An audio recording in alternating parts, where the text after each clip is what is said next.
You're watching a video on the GBU Win House YouTube channel. Don't forget to subscribe to the channel and turn on notifications to not miss the latest content. This girl transmigrated into a drama-filled novel created by 10 people. In that novel, there were 10 handsome male leads, each with his own charm, who all showered their affection on the beautiful female lead. However, she was transmigrated into the role of a background character with no presence at all. Even so, this couldn't defeat her because she knew every single detail of the novel. She began to dream of using that knowledge to enjoy a happy life she couldn't even have dreamed of in her past life. Unfortunately, imagination is always beautiful, but reality is incredibly cruel. With her commoner status, she had almost no chance to change her life. One day, while working at a diner, her friend Bully brought a few strangers to find her. The man in front of her looked at her coldly. He asked, "Are you Daisy Heidi?" Before she could even think of how to answer, Bully, her pig-like teammate, burst into tears and sobbed, "Daisy, I'm so sorry," unintentionally confirming her identity to the other party. Those people were from Duke Handstone's estate, and they had come to take her for judgment. They roughly pulled Daisy into a carriage, forcibly taking her away. Meanwhile, Bully shamelessly asked her, "Could you ask for me if the Duke's estate is hiring?" Daisy swore that the next time she saw this guy, she would teach him a lesson he'd never forget. In the original story, Duke Handstone possessed a perfect appearance and held the power of life and death over others, but he never appeared directly. He was the father of the novel's female lead, Pieta. Daisy was brought before the Duke, and seeing the magnificent room, no different from a palace, she was so frightened that she immediately knelt. The Duke looked down from above, asking her for basic information. After Daisy finished answering, he suddenly asked, "You used to work at the Kenosi restaurant near the port, right?" Daisy replied that she was still working there, but the domineering Duke coldly declared, "No, not anymore, because you've just been fired." Hearing this, Daisy looked up in astonishment and immediately saw the Duke's handsome face. A few drops of fangirl tears unconsciously trickled from the corner of her mouth, and she wiped them away with her sleeve, her eyes unwilling to leave him, not even daring to blink. At that moment, the Duke took a necklace from his person and threw it on the ground. "Do you recognize this? Your foolish friend sold it to a jewelry shop. The owner suspected it was stolen and reported the incident. Do you know how serious a crime it is to buy and sell stolen goods? I will absolutely not allow any rats to scurry around in my domain. He said you were the one who gave him this item." After speaking, he shot up from his seat, coldly stomped on the necklace, and questioned her sternly. Where did this necklace come from? At the Duke's feet, Daisy trembled in fear and began to recall everything. Bully was the first friend Daisy made after transmigrating to this world. The day before meeting Duke Handstone, Bully had come to her with a pitiful expression. Daisy asked, "What happened?" Bully immediately rushed forward to hug her joyfully.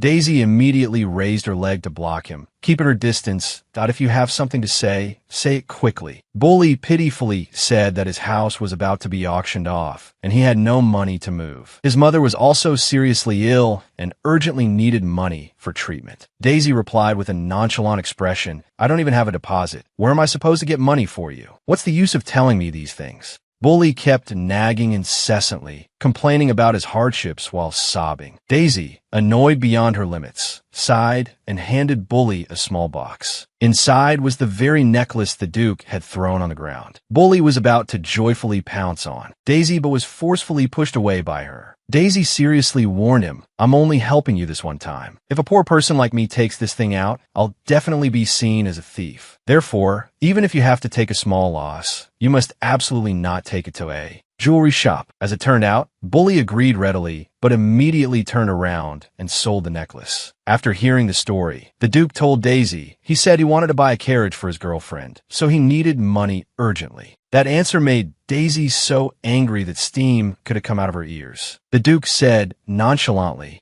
"This small matter is not important. You should still clarify where that necklace came from." Daisy replied, "I bought it with my savings at an auction. I absolutely did not obtain it through any wicked means." When the Duke heard the word auction, he checked the records and found that the owner of the necklace had passed away not long ago. The auction of the remaining assets was only known to a few close relatives. For someone unrelated like Daisy to coincidentally attend and buy this item, It was indeed hard to believe. Daisy thought to herself, in this book, there's nothing I don't know, but she couldn't say that out loud. The Duke impatiently decided to take Daisy for judgment. Daisy decided to risk it all and tell the Duke everything she knew. The Duke seemed pleased with her expression. However, Daisy's next words stunned him. Daisy had resolved to risk death. And to make the Duke believe her, she began to reveal secrets that even he himself had forgotten. She spoke continuously until the sun set. Finally, the Duke began to believe her. Just as Daisy breathed a sigh of relief, the Duke suddenly asked, "What is the name of that book?" Daisy broke out in a cold sweat and stammered in reply. The reason why the Duke's daughter was rolling around in the pumpkin patch. The Duke looked puzzled.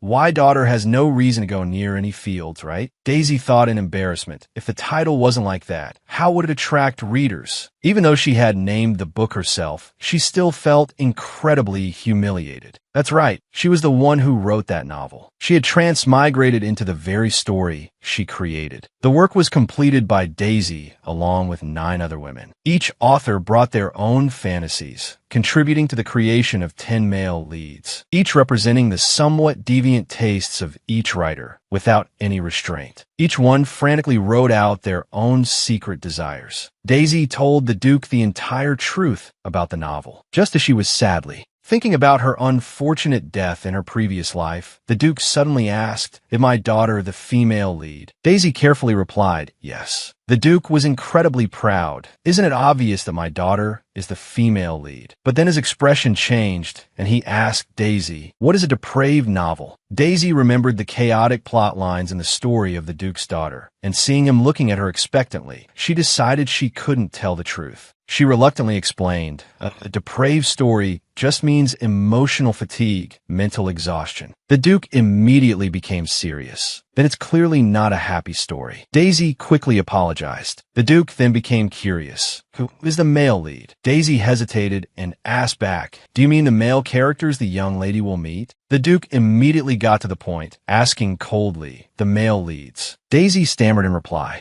"Yes, 10 of them." The Duke shot up from his seat, stunned, and muttered, "Not only did they approach my daughter, but they also turned her into a sacrifice in a depraved novel." Immediately after, he coldly declared he would eliminate all 10 of those male leads. Daisy looked at the Duke's terrifying expression and carefully said, "That happens much later. How about you use me instead? Let me protect the female lead. Because I'm the author, I can change the future." The Duke turned to look at Daisy and said, "You will protect Pieta? I can create new plot points that weren't in the original story, so that the young lady will never meet those people." The Duke asked, "And if you fail?" Daisy said confidently, "I'm willing to bet my life on it." However, the Duke had no interest in her small life. Just then, a servant entered to announce that it was late. The Duke muttered softly, "Because of this small matter, I forgot I had to go see Pieta." Daisy was bewildered by the Duke's unpredictable train of thought. Suddenly, the Duke asked again, "You just said you could protect my daughter, right?" Daisy nodded expectantly. Of course. The Duke decided to take her to meet Pieta. Although he was still skeptical of Daisy's abilities, he gave her a chance. The Duke extended his hand to Daisy. Just as Daisy shyly reached out her hand, the Duke immediately pulled her up forcefully and yelled, "Get up, we're going to be late." But because she had been kneeling for so long, Daisy's legs were numb, and she stumbled and fell. The Duke's mind wandered again. Could it be that the author can't meet the main character? He hurriedly ran off to see his daughter.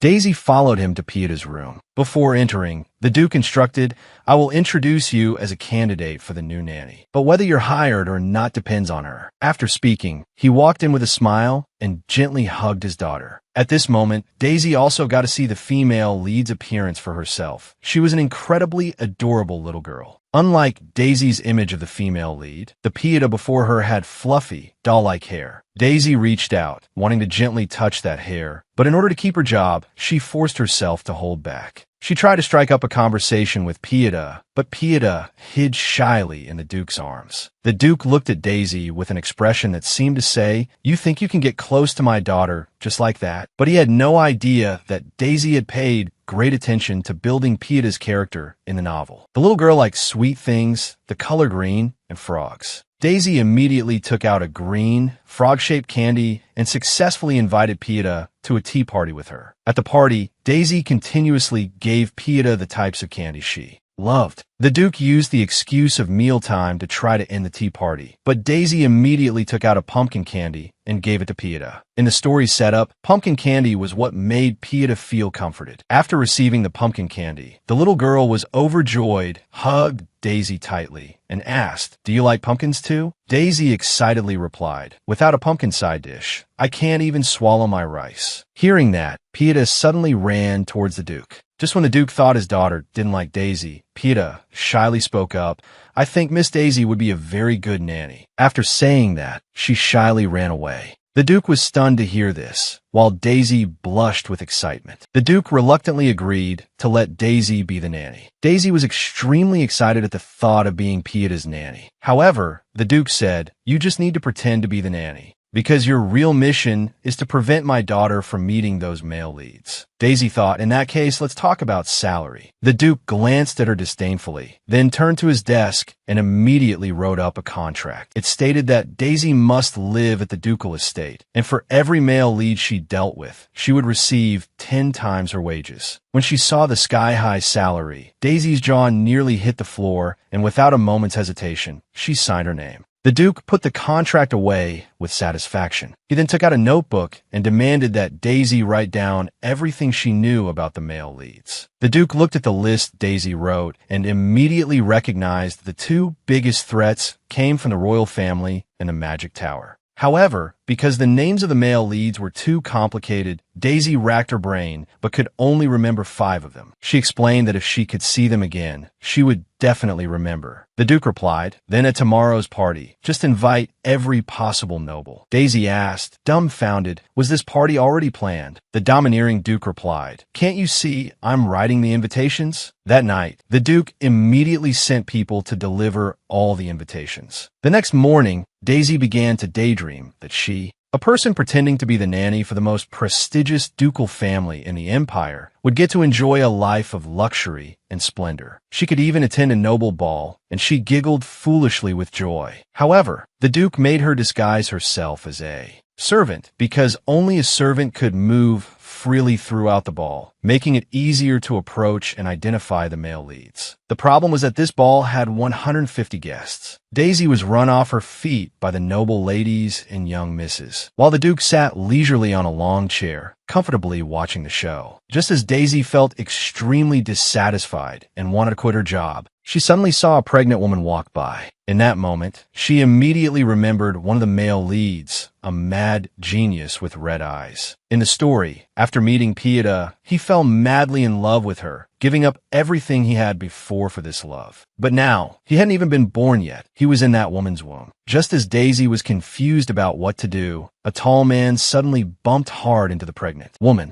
Not only did he not apologize, but he also looked annoyed, blaming the woman for walking slowly. It turned out the man was a noble marquis, present at the ball to help his daughter make a good impression on the Duke, to help his daughter get a chance to marry the Duke. Daisy was still wondering what the female lead's mother was like when she saw that the pregnant woman looked to be in great pain. She immediately brought a chair over. The pregnant woman sat down, and Daisy approached to ask, "Countess Raphael, are you all right?" The Countess was surprised and asked back, "Do you know me?" Daisy made up an excuse that the Duke had specifically instructed her to take special care of her because she was pregnant. The lady was very grateful and said she wanted to go thank the Duke. Just as Daisy was also about to report to the Duke about the male lead, she was suddenly harassed by an old man, who even put his hands on her. How could Daisy tolerate this kind of harassment? She immediately grabbed a nearby plate and smashed it straight over his head. Seeing the old man clutching his head in pain, Daisy snapped back to reality, realizing she had just caused trouble. He looked up, glaring at her angrily, and lunged forward to settle the score. Just then, the Duke appeared, calmly taking the plate from Daisy's hand. The old man pointed to the large bump on his head, angrily demanding that the Duke punish this ill-mannered woman. However, the Duke gave a wicked smile, pulled out a larger wooden tray, handed it to Daisy, and said, "If you're going to hit him, you should use this." Daisy thought in horror, does he really want to smash the man's head in? The old man asked in disbelief, "Are you going to hit me for a lowly maid?" The domineering Duke grabbed his face and said coldly, "I will not allow anyone to treat my people rudely." Hearing this, Daisy froze on the spot, completely stunned. The Duke immediately ordered his men to forcibly remove the old man from the hall. Daisy looked at the Duke's domineering back, her cheeks burning like fire. Not long before, as soon as she saw the Duke, the Marquis's daughter had fallen in love at first sight and was preparing to step forward to introduce herself. But the Duke didn't even glance at her, standing up and leaving immediately. Both the young lady and the Marquis realized something was wrong. It turned out the Duke had seen Daisy being harassed by the pervert. After chasing the man away, Daisy intended to report to the Duke what she had just discovered about a male lead, but the Duke instructed her, wait until the party is over, then come see me in the study. He then left. Murmurs began to ripple through the crowd around Daisy. Although she was very grateful that the Duke had stood up for her, this kind of attention made Daisy feel extremely uncomfortable. Suddenly realizing she hadn't seen Pieta for a while, Daisy went to the little girl's door and knocked lightly a few times. There was no answer.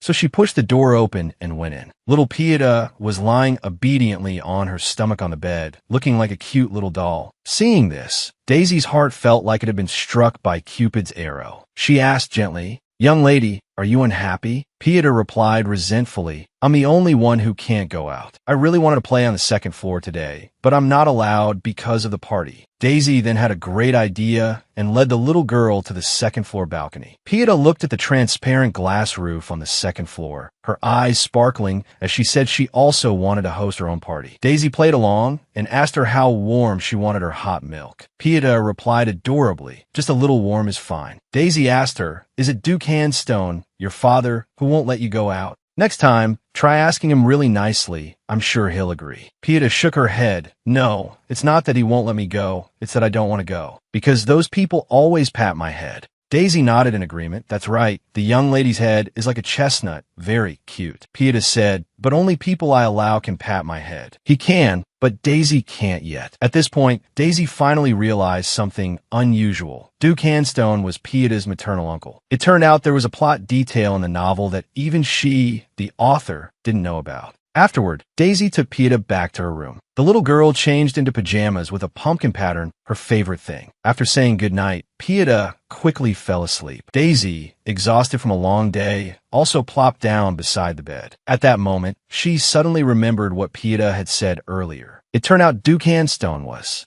Pieta's maternal uncle. At the time, Pieta had only said sadly that if she didn't call the Duke father, he would be very sad. Because the little girl looked so sad, Daisy didn't have the heart to ask further. Just then, sleepiness washed over her. At first, Daisy remembered she had to go to the study to see the Duke, but in the end, she couldn't resist the sleepiness and fell asleep right by the bed. After the banquet ended, the Duke was still waiting for Daisy in the study, but when she didn't show up, he went to check on Pieta himself and unexpectedly found Daisy asleep by the little girl's bed. He gently covered her with a blanket. The next morning, Daisy told the Duke that she had discovered one of the male leads. When he learned that the male lead hadn't even been born, yet, the Duke looked extremely troubled. Daisy was about to explain more about him, but was bluntly cut off by him. The Duke asked, "How does he meet Pieta?" Daisy replied, "He meets her while working as her tutor." The Duke was astonished. The eldest son of a count's family is working as a tutor. Daisy explained that he had to earn money to study abroad, as the future situation of the Raphael family was not very good. Daisy then lamented that after meeting Lady Pieta, he was completely captivated. With his family's condition, he didn't care about anything else. Therefore, raising children must be... Before she could finish her sentence, she noticed the Duke's ice-cold gaze on her. She panicked and quickly explained, "I didn't mean I was talking about Lady Pieta." Daisy continued, "We just need to prevent the male lead from becoming her tutor. That way, there will be no opportunity for them to meet." The Duke coldly replied, "I will decide that." After speaking, he immediately asked Daisy to leave. As Daisy reached the door, she suddenly remembered Pieta saying the Duke was her uncle. She turned back to ask about this.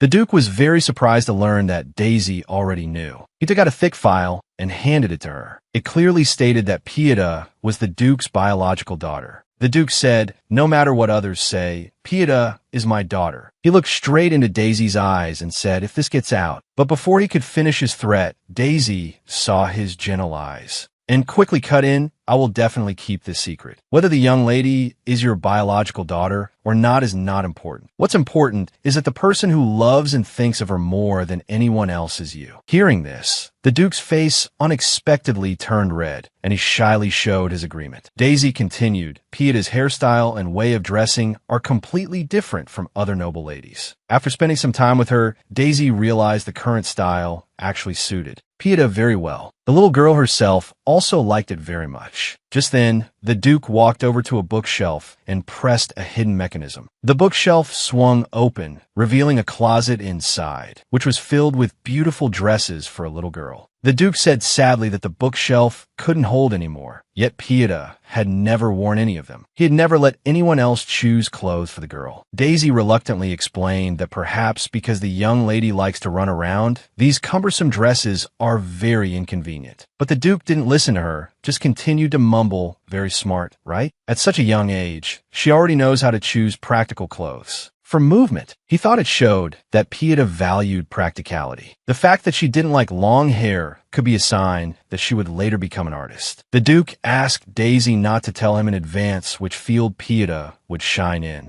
because he wanted to witness her growth step by step. Daisy looked at the happy Duke, but her heart was troubled, not knowing what to do about the problem of the male leads. The Duke, however, rambled on and on about Pieta's various outstanding talents, only letting Daisy leave when it was fully morning. Daisy thought that Pieta had classes all the next day, so she probably wouldn't be needed. So she peacefully fell into a deep sleep. Suddenly, Daisy was awakened by a commotion from outside. She thought to herself, the banquet is over, there shouldn't be anything busy left to do. So, she left her room to ask the servants what was happening. A servant replied that they heard a count and his wife would be visiting tonight, and the Duke wanted to receive them with the grandest ceremony. Daisy asked in astonishment, "Is it Count and Countess Raphael?" The servant thought for a moment and nodded, "I think so." Daisy quickly thanked them and rushed straight to the dining room. She never expected the Duke to act so quickly. It must be because he didn't trust her that he took matters into his own hands so fast. As she ran, Daisy wondered what the Duke had called this couple for, without telling her a single word. When she reached the dining room, she still didn't see the Duke. The butler said he was probably in his office. Daisy searched the entire ducal estate but still couldn't find him, so she returned to her room, helpless. She thought, if I still can't find the Duke before dinner, I'll have to risk it. Daisy changed back into her maid uniform, disguised as a maid, and took the food delivery from a server, pushing the food cart to the dining room herself. Looking at the exquisite dishes on the cart, Daisy thought, the Duke is using such fine dishes.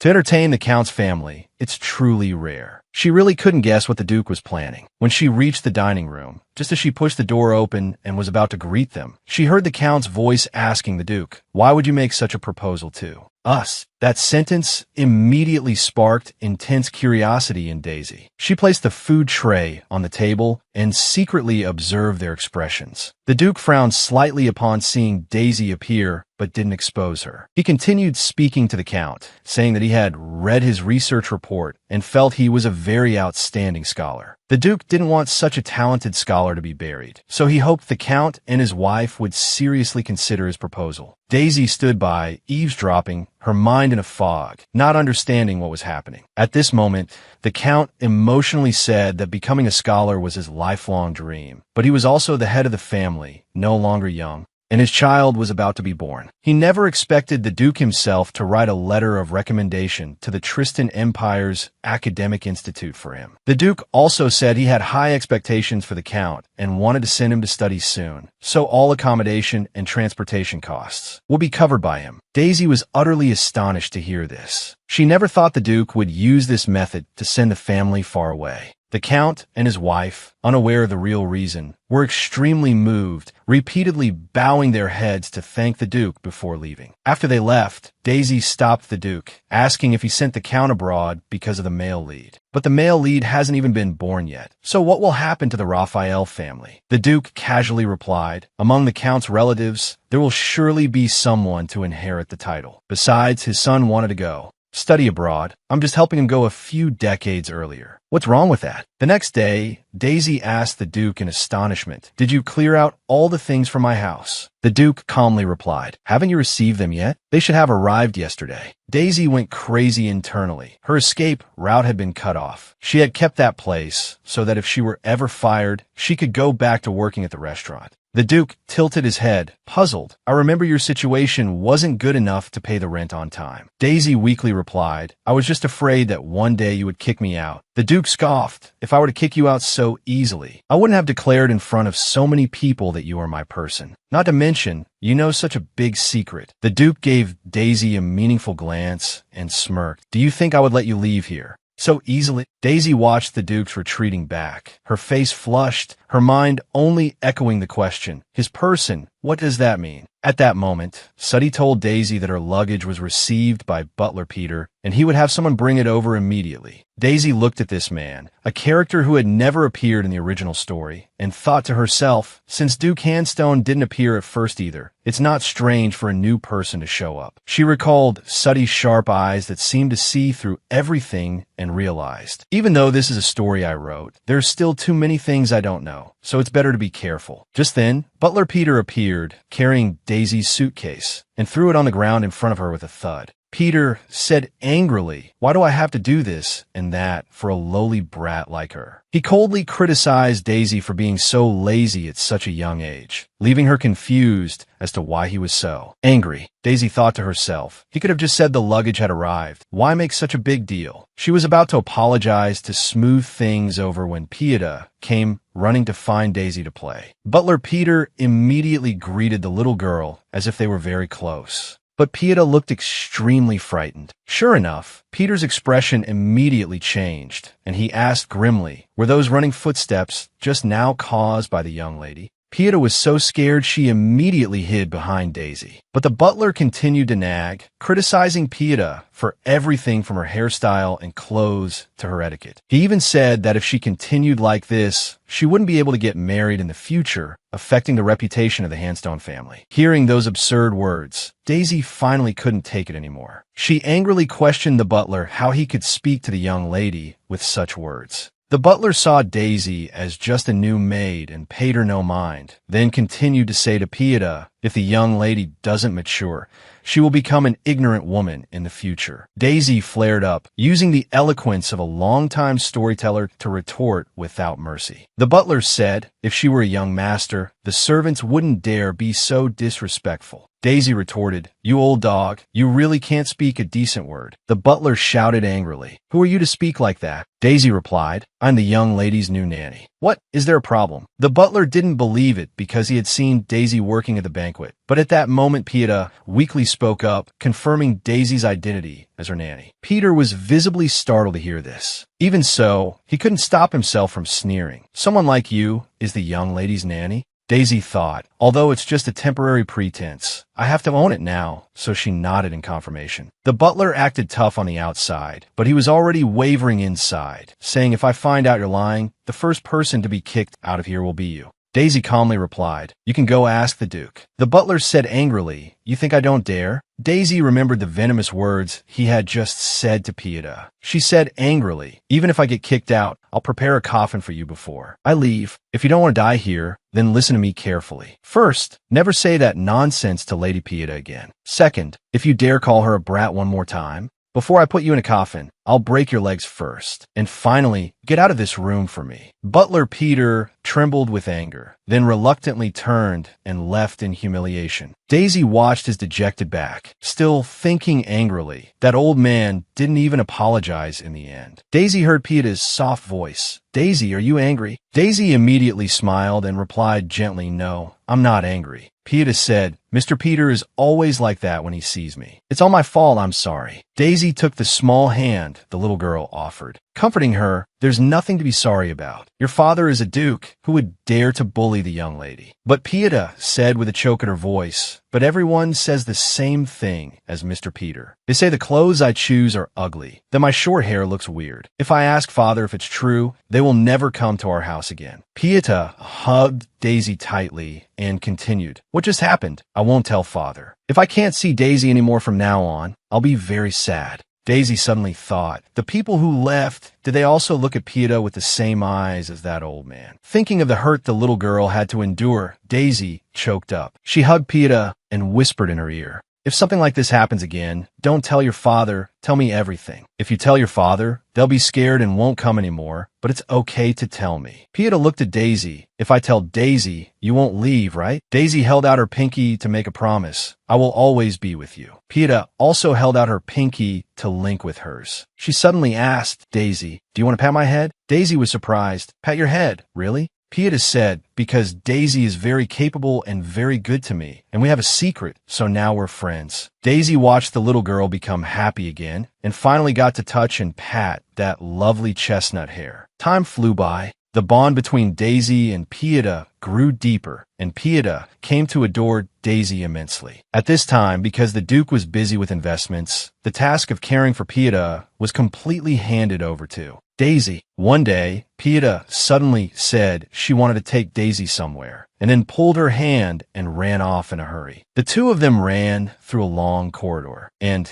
at the very end of the corridor was a strange tree. Daisy looked at the ancient tree before her, its leaves withered, its bark a strange black color, and she realized its roots had rotted. Pieta looked at the tree and said, the gardener who has worked here for a long time told me that. A long time ago, my mother planted this tree. That's why I've always stayed by its side. Then, she picked a beautiful flower from the tree and showed it to Daisy. Daisy smiled, because this place is very important to you. You brought me here, right? Pieta smiled innocently, as expected. I don't even need to say it. Daisy understands my heart. After saying that, she placed the flower behind Daisy's ear. Looking at Daisy's fairy-like beautiful face, Pieta unconsciously blushed and said shyly, my heart is pounding again. Daisy asked curiously, why is it beating so hard? Pieta shouted in embarrassment and ran away. Just then, Pieta suddenly let out a terrible scream. Daisy ran over in a panic and saw the little girl crouched on the ground, her whole body trembling. It turned out a swarm of bees was rushing towards them. Daisy immediately picked Pieta up and ran straight towards the castle. The bees wouldn't give up, sticking close behind them. While running, Daisy held Pieta tightly in her arms, protecting the little girl with her own body. After returning to the castle, the Duke immediately called a doctor to examine them. Luckily, they weren't poisonous bees. Pieta only had 2 stings. Seeing that the little girl was fine, the Duke let the doctor leave. Daisy wore a cloak, her face pale, her heart still filled with self-blame that I should have held her tighter. No, I shouldn't have taken her to that dangerous place in the first place. The Duke saw Daisy's body trembling, frowned, and told her to take off the cloak. Daisy was very resistant, not wanting to take it off. The Duke got closer and closer, pinning her against the wall in a classic cabinet pose, and violently tore off her cloak. Immediately, he was stunned to see her shoulders covered in swollen welts from the bee stings. Daisy staggered and fainted in his arms. When Daisy woke up, it was late at night. As soon as she opened her eyes, she saw the Duke still sitting in the room. He took out some ointment, sat on the edge of the bed, and carefully applied it to her shoulder, while gently apologizing. You had to suffer like this because of my daughter. But Daisy thought, it's not your fault, it's all my fault. Pieta got hurt because of me. As soon as she thought that, she fell asleep again. The Duke looked at the sleeping Daisy, remembering the doctor's words. It was truly almost very serious. For her to not have fainted on the spot in that condition is extraordinary. She must have been in so much pain. How much did she have to endure to be able to run back? The Duke reached out his hand, wanting to pat Daisy's head, but was afraid of waking her, and pulled his hand back. He gently tucked her in, then went outside and ordered the butler to summon all the gardeners. When Pieta discovered that the tree her mother had planted was gone, she collapsed on the ground and burst into tears, sobbing. The Duke explained, I had no other choice. It was really too dangerous. You were in a lot of pain yesterday, weren't you? Pieta argued back through her tears. I'm not in pain now. It's not dangerous at all. How is it not dangerous? Yesterday, Daisy was seriously injured protecting me. The little girl immediately turned to look at Daisy, then rushed into her arms, sobbing and apologizing. Daisy gently hugged Pieta, softly comforting her, I'm okay. At this point, the Duke changed the subject. Let's go have breakfast. But no one expected Pieta to call the Duke uncle in a resentful tone. You're so mean. Then she turned her head and walked away angrily. The Duke froze when he heard her call him uncle, his heart feeling as if it were being squeezed, as if it were shattering. Daisy followed Pieta to her room and found her hiding under the covers, not even bothering with her favorite round cookies. Pieta said sadly, "That tree was something I cherished very much." Daisy recalled, it was true that Pieta really treasured that tree. But no one expected that, in just one night, the tree would be cut down by the Duke's order. Pieta hugged Daisy tightly and said, "Now I only have Daisy. Is it possible that one day you and I will have to leave this place?" Hearing those words, Daisy felt that things were gradually becoming more complicated. The next morning, Daisy went to the study to report the situation to the Duke. He lamented that Pieta now kept calling him Uncle, and he had no idea she already knew about the tree. No wonder Pieta cried so hard that day. That whole day, no matter how the Duke tried to coax her, Pieta didn't even look at him once. Finally, the Duke couldn't take it anymore. So he picked her up and placed her on his lap, seriously apologizing, "Because I can't let Pieta and Nanny Daisy continue to get hurt. To Father, you two are many times more important than that tree. I will compensate with all the trees in the garden, okay? We will plant a really big tree together." Another one. But Pieta replied with a choke in her voice, "But it's not that tree. No matter how many beautiful trees we plant, that tree can't come back. You don't understand anything." Then she buried herself in Daisy's arms again, not even looking at the Duke. Hearing this, the Duke's face looked like he was about to cry too. That evening, Daisy went to see the Duke and found him still blaming himself for cutting down the tree without asking Pieta first, which led to today's situation. Daisy comforted him, "Although this is indeed regrettable, there's no guarantee that something similar won't happen in the future." Daisy suggested that if Pieta could have a source of emotional support, she might quickly overcome her sadness. Then, Daisy introduced someone to the Duke, a little girl living nearby, around Pieta's age, who was also a supporting female character in the novel. If Pieta could play with a friend her own age, she would more easily overcome her longing for her mother. Moreover, in the original story, that girl was the only person Pieta had ever wanted to be close to, though it ultimately didn't work out. The Duke asked blankly why. Daisy continued to explain that because the male lead wanted to monopolize Pieta, he was always behind the scenes, driving a wedge between the two children. So if they let them become friends early on, then even the problem with the male lead could be solved. Thinking of this, Daisy began to feel extremely excited. But the Duke frowned and asked, "Pieta still doesn't have any friends when she grows up?" He worried, "Suppose it's as you say. We give her a friend, but what if they can't become close this time either? Wouldn't that just make her even sadder?" Daisy, however, was very firm, stating with certainty that the two children would definitely become best friends. Although the Duke wasn't completely convinced, he finally agreed to give a try. Pieta's birthday party was coming up, and they decided to use this opportunity to invite the supporting female character to see how it goes. The very next day, the Duke wrote the invitations and sent Suddy to the noble estates to deliver them. While receiving the letters and working hard, Suddy lamented, "I thought you would never let outsiders attend the young lady's birthday party until she grew up. Even though I've said many times that it's being overly protective, the Duke never listened. Today I am truly both surprised and happy." Daisy stood by, silently thinking, this Duke is truly an unstoppable bulldozer. Since they had never met the supporting female character, they decided to meet her in person first before deciding whether to invite her. Just then, Pieta saw Suddy preparing to go out and curiously asked Daisy, "Where is Suddy going?" Daisy made an excuse that Suddy was just going out for a bit of work and would be back soon. Pieta smiled and said, "It's okay if he comes back late. As long as I have Daisy by my side, it's fine." The Duke, standing behind them, was extremely hurt when he heard that. Unwilling to accept it, he reached his hands towards the little girl. "Don't be like that. Come to Father." Pieta glanced at the Duke with disgust, then buried her head in Daisy's arms. The Duke was so hurt, it was as if he'd been hit by Jiao Chan's second skill, standing frozen in place. In the following days, Pieta didn't even spare the Duke a single glance. The Duke's every day was either spent in sorrow or trailing behind the two of them, watching quietly. Daisy not only had to stay by Pieta's side,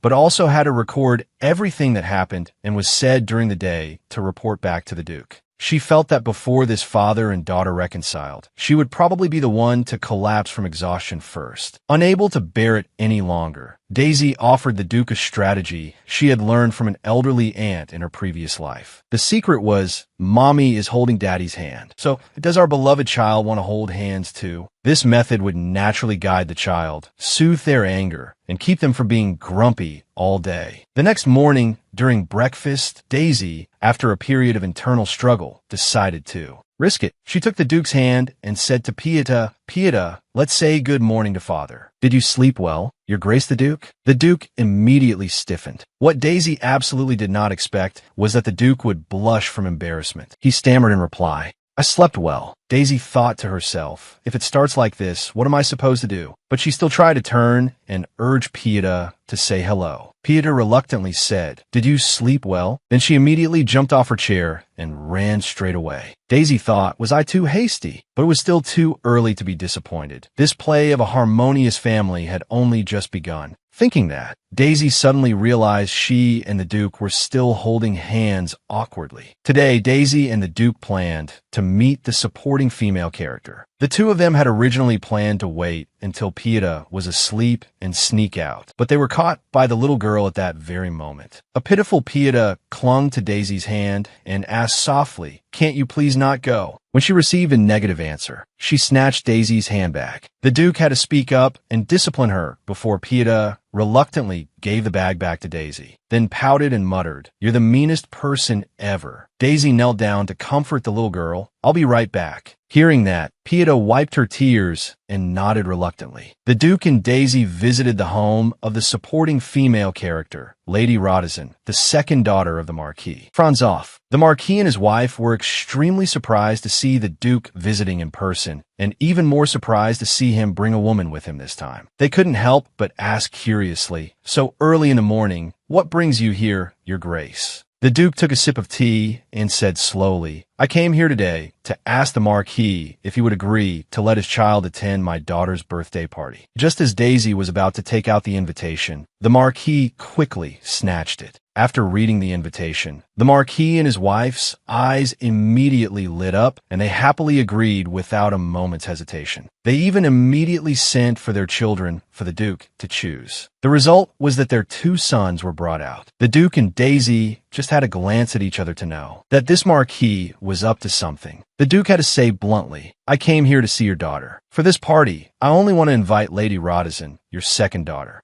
The Marquis and his wife, their scheme exposed, reluctantly sent for Rodizon. As soon as the little girl Rodizon appeared, with her cute and obedient demeanor, she immediately won the affection of both the Duke and Daisy. The Duke gently invited the little girl to Pieta's birthday party. Rodizon hesitated slightly and asked, Can I go alone? Do I not need to go with my brother or sister? Daisy smiled reassuringly. Your friend will be very happy to meet you. You two will become close in no time, and besides, there will be lots of delicious food and fun games. As she spoke, she held out her pinky to make a promise. Rodizon happily linked her pinky with Daisy's, sealing the deal. When the Duke and Daisy returned to the estate, Pieta ran up and threw her arms around Daisy, exclaiming, Daisy, you really didn't lie. This is a reward for keeping your promise. After saying this, the little girl lovingly planted kisses on Daisy's cheek. The Duke, standing behind them, couldn't hide his jealousy. Sensing his gaze, Daisy suggested, Pieta, give her father a kiss too. Pieta tilted her head, puzzled. Doesn't father always have you by his side lately, Daisy?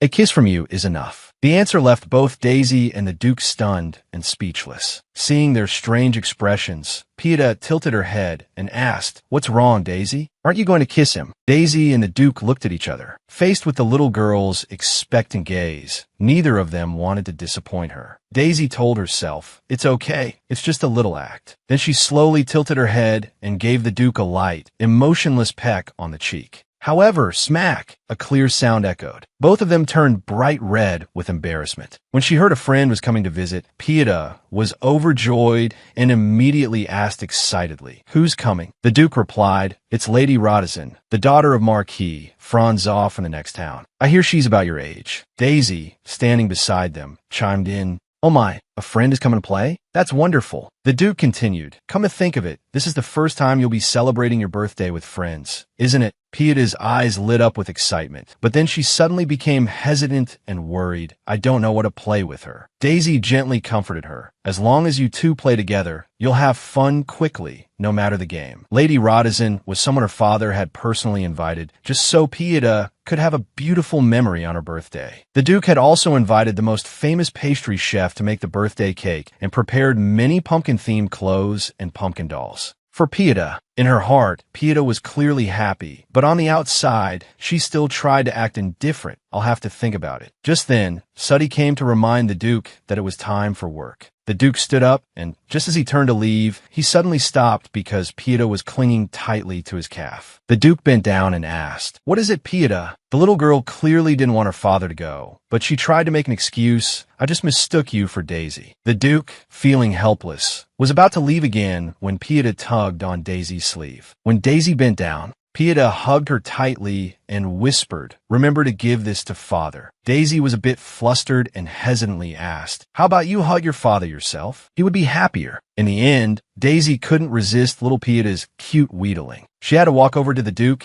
and say, "This is a message your daughter asked me to pass on. She hopes you can leave soon and come back soon." She stood frozen in front of the Duke, too awkward to do anything. However, the Duke took the initiative to open his arms and hug Daisy, saying gently, "This is enough. I just feel like you're the only one trying to do everything. You can absolutely refuse to do things you don't want to do." Daisy panicked, stammering, "No, it's not that I don't want to." As soon as the words left her mouth, everyone was stunned. Only little Pieta had a sly, triumphant smile on her face. That evening, Daisy buried her head and flopped onto the bed in embarrassment, feeling like she just wanted to go live on a mountain. She didn't understand why she couldn't control her own words. Pieta asked cheerfully, "Today was fun, wasn't it, Daisy?" The little girl was beaming, but seeing her, Daisy gently advised, "For now, can you try not to deliberately make your father sad anymore?" Pieta froze. Was father really sad? Does he hate me now? Daisy shook her head. How could that be? Father loves you very much, and he will always love you. The little girl whispered softly, "No." Then she suddenly sat up and told Daisy to go with her to her father's room to say good night. Seeing the father and daughter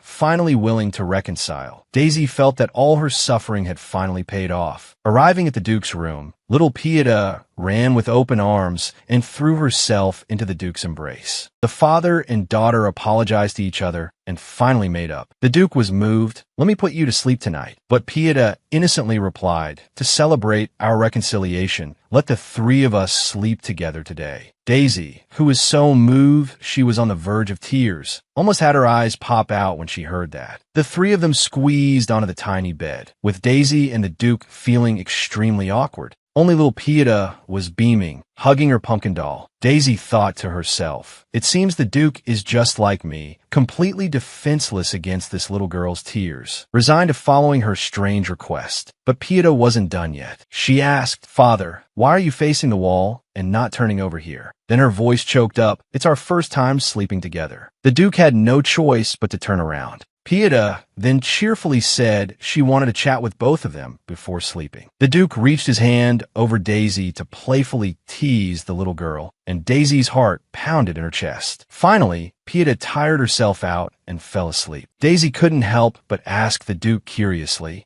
"Who is Pieta's mother?" But after asking, she felt a little regretful. The Duke slowly said, "Pieta is my older sister's biological daughter. My parents passed away very early, leaving just my sister and me to rely on each other. I'm 7 years younger than her. When my sister turned 20, she succeeded as the head of the family. At that time, the Duke absolutely could not accept his sister wanting to take on the role of raising him in their parents' stead. They were both stubborn people, which caused his sister endless worry. The Duke said, "I owe my sister so much that I can never repay, and now I'll never have the chance to repay her." Daisy listened quietly, sensing in the Duke's words endless guilt and longing for his deceased sister. That was also why he loved Pieta so much. The Duke continued in a low voice, "I used to think that no matter what happened, Pieta and I could overcome it on our own. But since meeting you, I've started to feel as if all of that was just my own illusion." Hearing this, Daisy's heart pounded wildly at his words of, Acknowledgement. She quickly changed the subject. It seems the little one has fallen asleep. Aren't you uncomfortable? I'll get up now. It wouldn't be good to wake her. But the Duke unexpectedly wrapped his arm around Daisy. She could clearly feel the beat of his heart against her back, and her face flushed red. Daisy quietly thought, if I turn my head now, will the Duke still have his usual cold expression, or will he be like me? But just then, a series of poot poot poot sounds echoed, shattering all her romantic fantasies. Daisy, blushing with embarrassment, stammered, "It wasn't me, it was Pieta." The next day, Suddy looked at their haggard faces and asked, "Are you not feeling well somewhere?" Both of them immediately denied it. "Just a little tired." Suddy, looking like he understood completely, declared with certainty, "I know what's wrong with you too. It's childcare burnout syndrome." The Duke stretched, and his eyes suddenly caught sight of some expensive wine bottles on the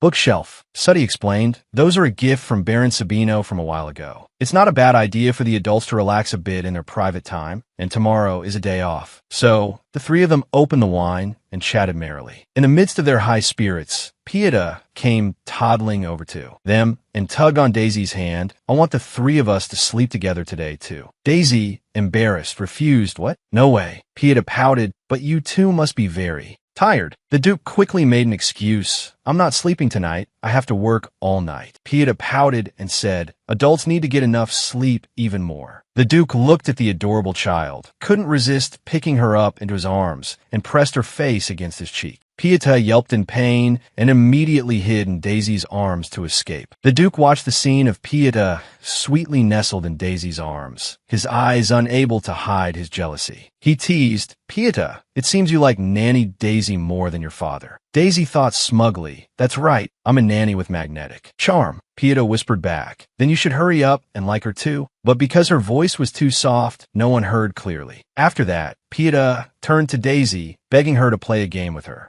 Under the little girl's whining and teary-eyed gaze, both Daisy and the Duke were defeated once again. Pieta hopped gleefully from Daisy's lap and ran to get the string and the cards. They started playing cat's cradle, and this time Daisy won. Pieta then drew a penalty card. Daisy was still wondering what this card was when Pieta suddenly gave her a loud kiss on the cheek, surprising Daisy. It turned out the card read, "Wherever the heart is, give a kiss there." Daisy was melted by Pieta's cuteness. But after that, bad luck clung to Daisy as she lost one game after another. The Duke, sitting beside her, didn't stop teasing, "You're terrible at this." Daisy retorted irritably, "It's my first time playing. Besides, this game wouldn't be easy for you either, would it?" The Duke said confidently, "I've never played either, but I'm definitely better than you." Not wanting to back down, Daisy provoked him, "I bet you can't even get through one round." While the two were bickering, Suddy had already picked up a drowsy Pieta and was taking her to her room to sleep. In their drunken haze, Daisy and the Duke were suddenly inspired to have one final showdown. Unsurprisingly, Daisy lost again. When it was time to draw the penalty card, she stared blankly at the card in her hand. The Duke glanced over curiously and saw that the red heart on the card was right on the teddy bear's mouth. They looked at each other and fell silent, neither knowing how to react. Daisy suddenly stood up and said, "It's too late. Let's clean up." But because she had drunk too much, she couldn't stand steady, staggered, and fell right into the Duke. The Duke looked at her flushed face and laughed teasingly. "Are you trying to escape your punishment? Your legs are shaking too much." That tease made Daisy remember Pieta's provocative gaze and the Duke's mockery. She thought to herself, "I said I'd do it, so I have to." Then, without hesitation, she lifted the Duke's face. The next morning, the three of them were having breakfast at the table. Suddy smiled politely and asked, "What time did the Duke and the nanny go to bed last night?" Hearing this, Daisy was so startled she dropped her knife on the floor. Her face gradually turned red, and she stammered, "Come to think of it, I'm full. Excuse me." Then she fled from the dining table, leaving the three behind, stunned by her over-the-top reaction. Pieta looked at Daisy's untouched breakfast plate, looking very puzzled. From that day on, whenever Daisy saw the Duke, it was as if she had seen a ghost. She would immediately turn and run, leaving the Duke feeling helpless. Just then, the Duke received a letter from the doctor reporting that he had recently successfully developed an insect-repellent essential oil. If necessary, he could bring it in person. The Duke thought to himself that since this was a very hard-to-invite doctor, he wanted to ask for Daisy's opinion before replying. but he couldn't find a chance to talk to her. Every time he got close, Daisy would disappear. From a distance, the Duke watched Daisy's retreating figure, his heart beating faster than usual. He reassured himself that he was just worried about an employee his daughter was extremely fond of. It was only for Daisy's safety that he was reacting this way. The Duke approached Daisy, but she was so nervous she didn't dare to even look at him.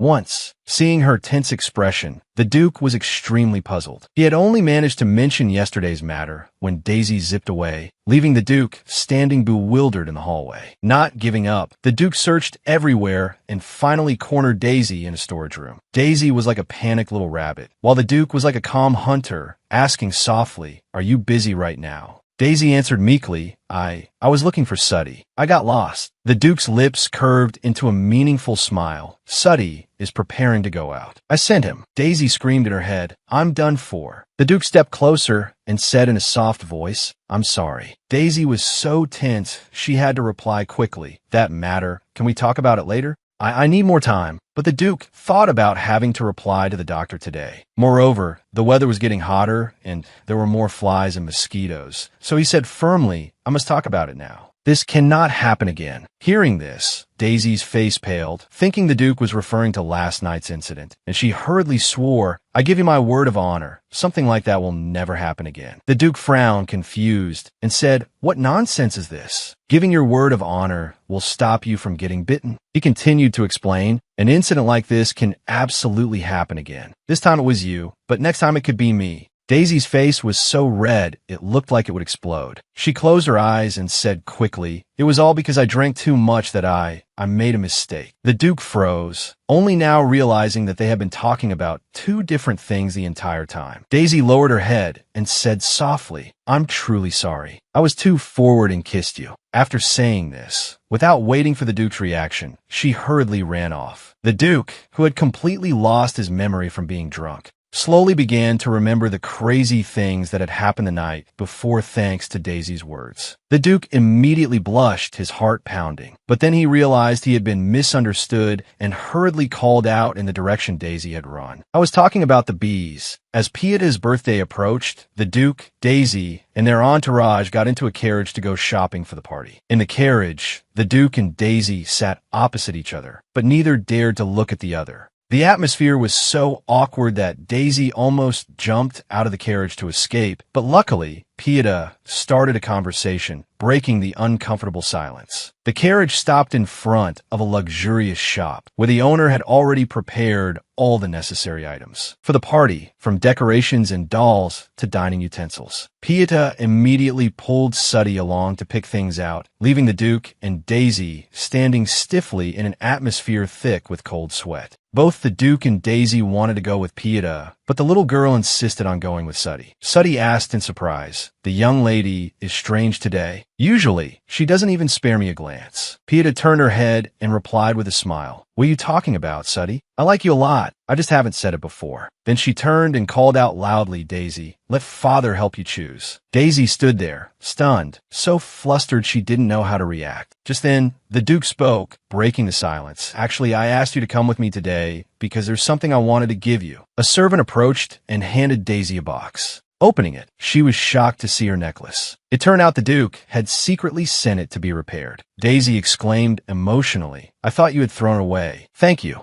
The Duke replied, "What's there to thank me for? I'm the one who should apologize for breaking it." They looked at each other, and the atmosphere between them gradually warmed. The Duke scratched his head and said softly, "You're not so bad yourself. It's just that your judgment of character is a little poor." Daisy lowered her head and mumbled, "Yes." She was about to apologize for the other night when a bearded man suddenly appeared. The Duke happily stepped forward to shake his hand. It was Count Santorini, a nobleman who had just returned from a distant land. Hearing the name Santorini, Daisy's face suddenly turned pale. She immediately remembered the male lead she had imagined while daydreaming about her vacation. A man who was both a noble thief and a cold-blooded assassin who ruled the underworld. Fearing her script was coming true, Daisy pulled the Duke into a fitting room to hide. The cramped space made close contact unavoidable. Daisy smelled a faint scent of cologne, and her face immediately flushed. Who would have known I'd remember the cologne the Duke usually wears so clearly, she thought to herself, her heart racing. The Duke frowned at Daisy's strange expression and asked, "What's wrong with you all of a sudden?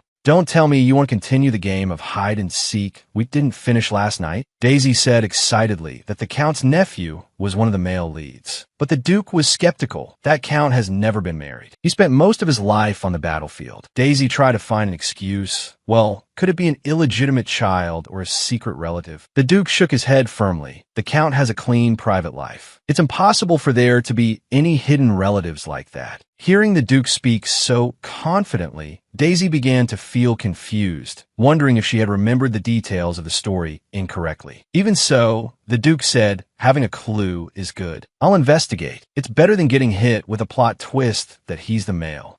Just then, a ray of light shone into the cramped fitting room. Suddy and a shop employee suddenly opened the door, shocked to see the Duke and Daisy squeezed into the tight space. Daisy immediately screamed in desperation. "It's not what you think." Back at the Duke's estate, Daisy sat by Pieda's bed, both annoyed and sad. She sighed. "Why is it that every time I try to do something, I get misunderstood?" Even so, being with Pieta still made her feel at ease. She was about to clean up the messy pile of toys when she came across a penalty card left over from last night. Remembering all the trouble that card had caused, she was about to put it away when she suddenly realized this card looked different from yesterday's. The more she looked, the stranger it seemed. The card didn't have the red heart on it like the original. Looking closer, she discovered traces of coloring and wiping. A chill ran down her spine. Daisy suddenly remembered the time she wrote the novel with her friends. Back then, they had agreed to create the female lead as a deep, scheming, and manipulative girl. She turned to look at the soundly sleeping Pieta and suddenly felt a chill run down her spine. Could it be her? The next morning, Pieta personally mixed a drink to welcome her new friend, Lady Rodizon. She even had Daisy try it first. Daisy thought to herself, "No matter how bad it is, I have to pretend to praise it." But to her surprise, when she tasted it, the flavor was unexpectedly excellent. The Duke was very moved to see Pieta trying so hard. He could tell his daughter was really looking forward to the young lady's arrival. When the Duke was about to pour his daughter another glass, Pieta shook her head. "The rest is for everyone else to drink. I'm going to clean my room." The Duke saw his daughter's maturity and was moved to tears, but Daisy felt something was off. A child who would usually find any excuse to have another sip of juice was now actively refusing her favorite drink. As the original author, Daisy was almost excited to see her character revealing traits true to the original work. But when she and the Duke were the targets of the little girl's schemes, it was a different story. Wait a minute,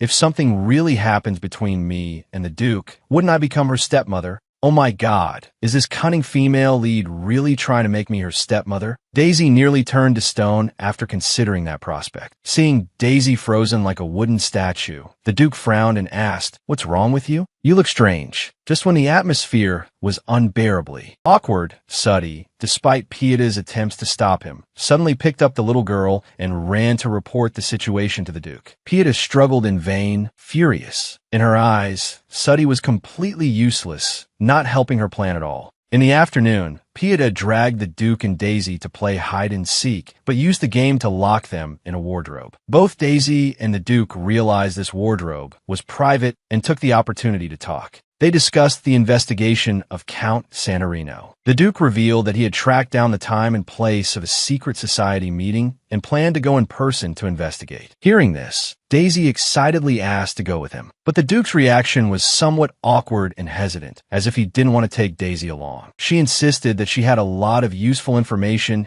and could definitely help. "I always pursue perfection. I don't allow myself to know about a danger without preparing for it." Just as Daisy was left speechless by his imposing aura, Suddy's voice was heard from outside. Pieta was outside trying to stop Suddy, the two of them seemingly fighting over who would find the Duke and Daisy first. Just as Suddy was about to open the wardrobe, Pieta suddenly kicked him hard in the leg, causing Suddy to cry out in pain. As a result, Pieta was severely reprimanded by the Duke. He demanded that she immediately apologize to Suddy. Seeing Pieta's pitiful appearance, Daisy felt sorry for her and was about to step forward to comfort her, but was stopped by the Duke's stern voice. With no other choice, Daisy had to return to her room to rest. As she was about to draw the curtains, she accidentally saw Suddy and Pieta sitting together on the steps. What Daisy couldn't understand was that Pieta was letting Suddy pat her head. What was going on? They had just been scolded. How did they become so close already? It turned out that a few hours earlier, Pieta had proactively gone to find Suddy, crying and apologizing for her rough behavior. Suddy gently sat down and soothed the little girl. It's okay, it didn't hurt at all. But then he asked seriously, but you've been strange lately. Why do you keep trying to create opportunities for the Duke and Daisy to be alone? Don't tell me you don't want to be with Daisy anymore. Pieta immediately retorted indignantly, no, I like Daisy a lot. No one in this world likes her as much as I do. Suddy smiled, not necessarily. I also really like Miss Daisy. Pieta's eyes widened in surprise. Could it be that Suddy also liked Daisy? She panicked and quickly said, no, you can't. Daisy is the one who will marry my father. Unexpectedly, Suddy nodded in enthusiastic agreement. Don't worry, my lady. We're on the same side. I also think the Duke and Miss Daisy are a great match. Daisy is kind, brave, and cool. She's the ideal person to be the Duke's wife. Knowing that Suddy shared her goal, Pieta was overjoyed. The two immediately formed a shipping alliance to get the Duke and Daisy together. Pieta enthusiastically recounted all the effort she had put in to create opportunities for the two. However, Suddy then switched into relationship expert mode and pointed out that Pieta's tactics were a bit off. For two people to get together, the first thing is that they have to like each other. Right now, we don't know if the Duke really likes Miss Daisy. Pieta insisted he definitely likes her. Everyone in the family likes Daisy, so of course my father likes her too. Suddy laughed at her naive reasoning, but upon thinking it over, he started to see her point. It was true that the Duke seemed to care for Daisy in a special way. Then, Suddy asked a counter question. So what about Daisy? Why does she keep avoiding the Duke? Pieta started to get confused, not knowing how to explain. She turned to Suddy with a hopeful look. So, do you have a plan? Suddy closed his eyes in deep thought, while Pieta waited anxiously. Suddenly, Suddy flashed a mischievous smile and whispered the plan into her ear. Pieta's eyes lit up like stage lights. The plan to ship the Duke and Daisy was officially underway. Pieta even seriously suggested holding a ceremony to form an alliance with Suddy. She leaned her head towards him. Quick, pat my head 3 times to mark our alliance. Suddy couldn't help but laugh, gently stroking the little girl's chestnut-colored hair with a happy expression. The next morning, Daisy tiptoed into Pieta's room, not expecting the little girl to be up so early. Pieta suddenly lunged at Daisy, startling her so much she almost screamed. Daisy quickly hugged the little girl and asked what was wrong. Pieta said excitedly, my friend is coming today. Earlier, Father came into my room and said I was too nervous to sleep. That's so silly. I slept perfectly fine. Hearing this, Daisy didn't know whether to laugh or cry. Of course, she couldn't say the Duke was being silly. Thinking about it, today was the first birthday Pieta would have a friend over, so it was understandable that the Duke would lose sleep over worrying. At this moment, Pieta noticed the small box Daisy was carrying. Daisy smiled. It's a birthday present for you. Can I open it? Pieta asked, her eyes sparkling. After receiving a nod of approval, she excitedly unwrapped the gift. Inside was her favorite pumpkin cream cake, which made Pieta so happy she looked like she was about to jump for joy. Soon after, everyone in the ducal household came one by one to wish her a happy birthday, and the atmosphere was very lively and warm. However, what no one expected was that the Marquis and his wife would also suddenly appear with Lady Rodizin at the ducal estate, expressing their desire to attend Pieta's birthday party. Both the Duke and Daisy couldn't hide their surprise at their presence. As soon as the Marquis and his wife arrived, they said inappropriate things and even stood in front of Lady Rodizin, making the party atmosphere extremely awkward. Pieta was so hurt she was on the verge of tears. Daisy was very angry at their presumptuous behavior. The invitation was clearly only for Lady Rodizin, yet they disregarded all etiquette and brazenly came along. The Duke immediately asked directly, "Did you bring an invitation?" and pointed out that the invitation only had Lady Rodizin's name on it. He added sarcastically that showing up uninvited to a party was extremely rude behavior. With that, he ordered his men to escort the Marquis and his wife to their carriage and leave. After the two reluctantly left, Rodizin also looked less tense than before. She proactively stepped forward to greet Pieta. Pieta, out of shyness, just lowered her head and didn't dare to speak. Everyone around was surprised to see the usually lively girl become so timid. At that moment, Radazan's servant reminded her that it was time to give her gift. As if waking up, Radazan took out the gift she had prepared and presented it to Pieta with both hands. The little girl held the box, looking flustered and unsure of what to do. Daisy gently reminded her, "You should say thank you now." Hearing this, Pieta was startled and mumbled her, "Thanks." The Duke then gently picked up both children and announced that the birthday party had officially begun. Since it was quite a long walk from the main gate to the main building, the Duke carried both Pieta and Radazan towards the main hall. Seeing the two children in the Duke's arms, Daisy thought again about the ending in the original story, where the two who were once close became distant because of a male lead. But now, perhaps the future would not repeat itself. She was sure these two children would be completely different from the novel, becoming inseparable friends. From behind the door, Daisy and the Duke quietly observed the situation. Inside, on the table, Pieta was carefully mixing a glass of juice for Radazan. The two children were whispering about something, making the Duke and Daisy even more curious to eavesdrop. But just then, Pieta heard a suspicious noise. The two of them quickly ducked into a nearby storage room to avoid being discovered. Pieta opened the door and looked around, but saw nothing, then returned to the room. The Duke and Daisy were once again squeezed into the cramped room. The Duke suddenly mentioned that yesterday, Countess Raphael had just given birth to a baby boy with bright red eyes. After the baby was born, the Count became even more dedicated to his academic research. Hearing this news, Daisy was overjoyed. She said, "When you were hosting the Count and Countess, I thought something serious was going to happen." The Duke asked, slightly suspicious, "Did you think I would do something bad?" Daisy replied huffily, "Who could have known?" The Duke smiled. "I thought we were on the same wavelength." Under the Duke's gaze and smile, Daisy's heart pounded erratically. The Duke said gently, "I didn't know you were so worried then. I'll be sure to let you know in advance next time." As the atmosphere between the two was gradually warming up in the small room,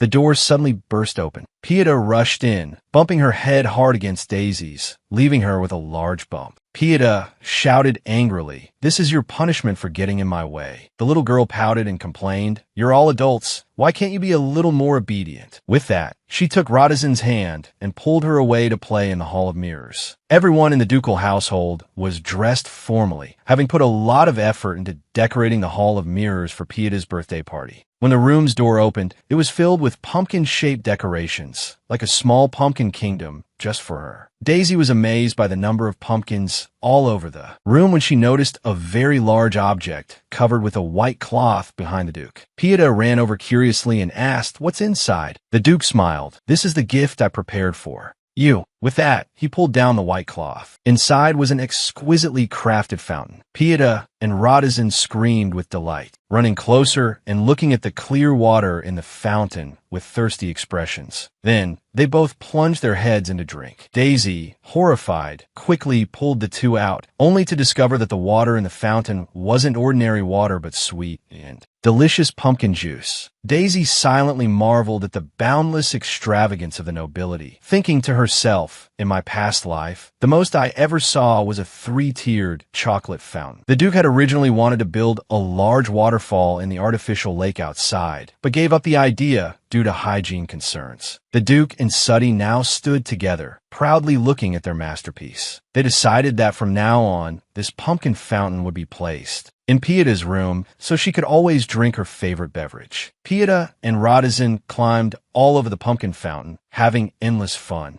Just then, the chef brought in the pumpkin cream cake, and everyone sang "Happy Birthday" in unison. Daisy had never seen Pieta smile so brightly and happily. When the birthday party ended in the evening, Pieta and Radazan bid a reluctant farewell at the main gate, both unable to stop themselves from hugging and sobbing. Before leaving, the two children promised to play together again. The Duke and Daisy watched, their eyes filled with relief. After the two put Pieta to sleep, Daisy still couldn't relax, because the day of the secret meeting was approaching. She was preparing herself to join that mysterious secret society, feeling both nervous and telling herself she had to be strong. Just then, The Duke walked in. He was wearing a black shirt. The Duke gently draped a black cloak over Daisy's shoulders and instructed, "No matter what happens, do not leave my side for a single step." Those sincere words made Daisy's heart melt, but she still tried to act tough. "Don't worry about me. I guarantee I'll be more helpful to you this time than ever before." She felt full of confidence because this male lead had been created by a friend of hers who was a math lecturer. She had imbued this character with all the things she loved: food, songs, places she wanted to go. Therefore, Daisy was sure she would find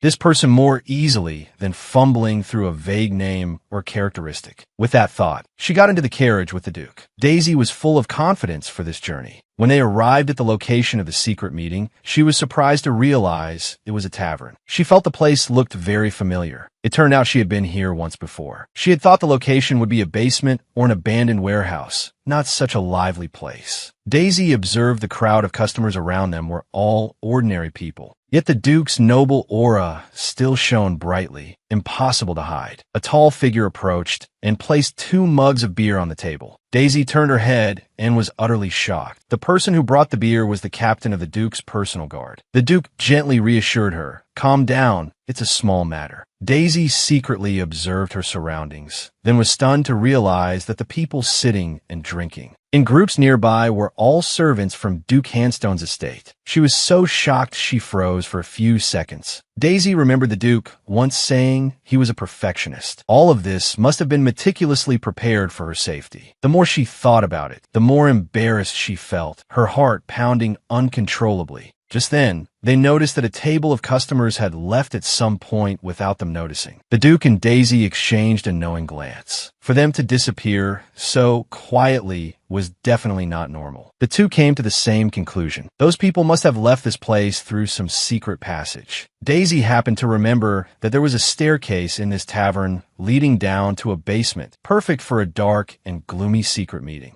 The Duke wondered, "How do you know that?" Daisy replied, "Back then, Pulley got drunk and fell down from there." The Duke asked again, "Who is Pulley?" Daisy was exasperated. "He's the idiot who sold me the necklace." Only then did the Duke vaguely remember who that was. He muttered, "I didn't even know you two had come to a place like this together." Daisy froze, immediately feeling like he had misunderstood something. She hurriedly explained, "I just came here to eat with my colleagues from the restaurant." Just then, the Duke saw someone heading towards the staircase. Both of them quickly stood up to follow. The Duke instructed, "Remember to stay close to me." The two slowly descended into the basement. From behind a door, the sound of people talking loudly could be heard. The Duke signaled for Daisy to be careful, while he quietly went ahead to scout the way. Unknowingly, their hands were tightly clasped together. They peeked through the crack in the door to observe the situation inside. In the dim light, they could only see that the leader was someone in a red cloak, their face obscured so they couldn't see their features. A moment later, this person took out a photograph and ordered their subordinate to carry out some seemingly shady task. A subordinate hesitated, wanting to refuse, but the person immediately gave a dark, terrifying smile, causing the subordinate to nod fearfully. Just then, Daisy heard someone inside mention that the guild's next meeting would be at something Ma. She thought it might be Mandiver, which was related to Baron Santorini. At that moment, a subordinate inquired, "Has the guild master's son's fever gone down?" The person in red replied, "He's better." Then they casually removed the hood from their head. It turned out to be a woman with blue hair in a ponytail. In her hand was a throwing knife. With a whoosh, it flew straight into a rat that was running by. Daisy shuddered, thinking to herself, this male lead's mother is truly terrifying. The Duke,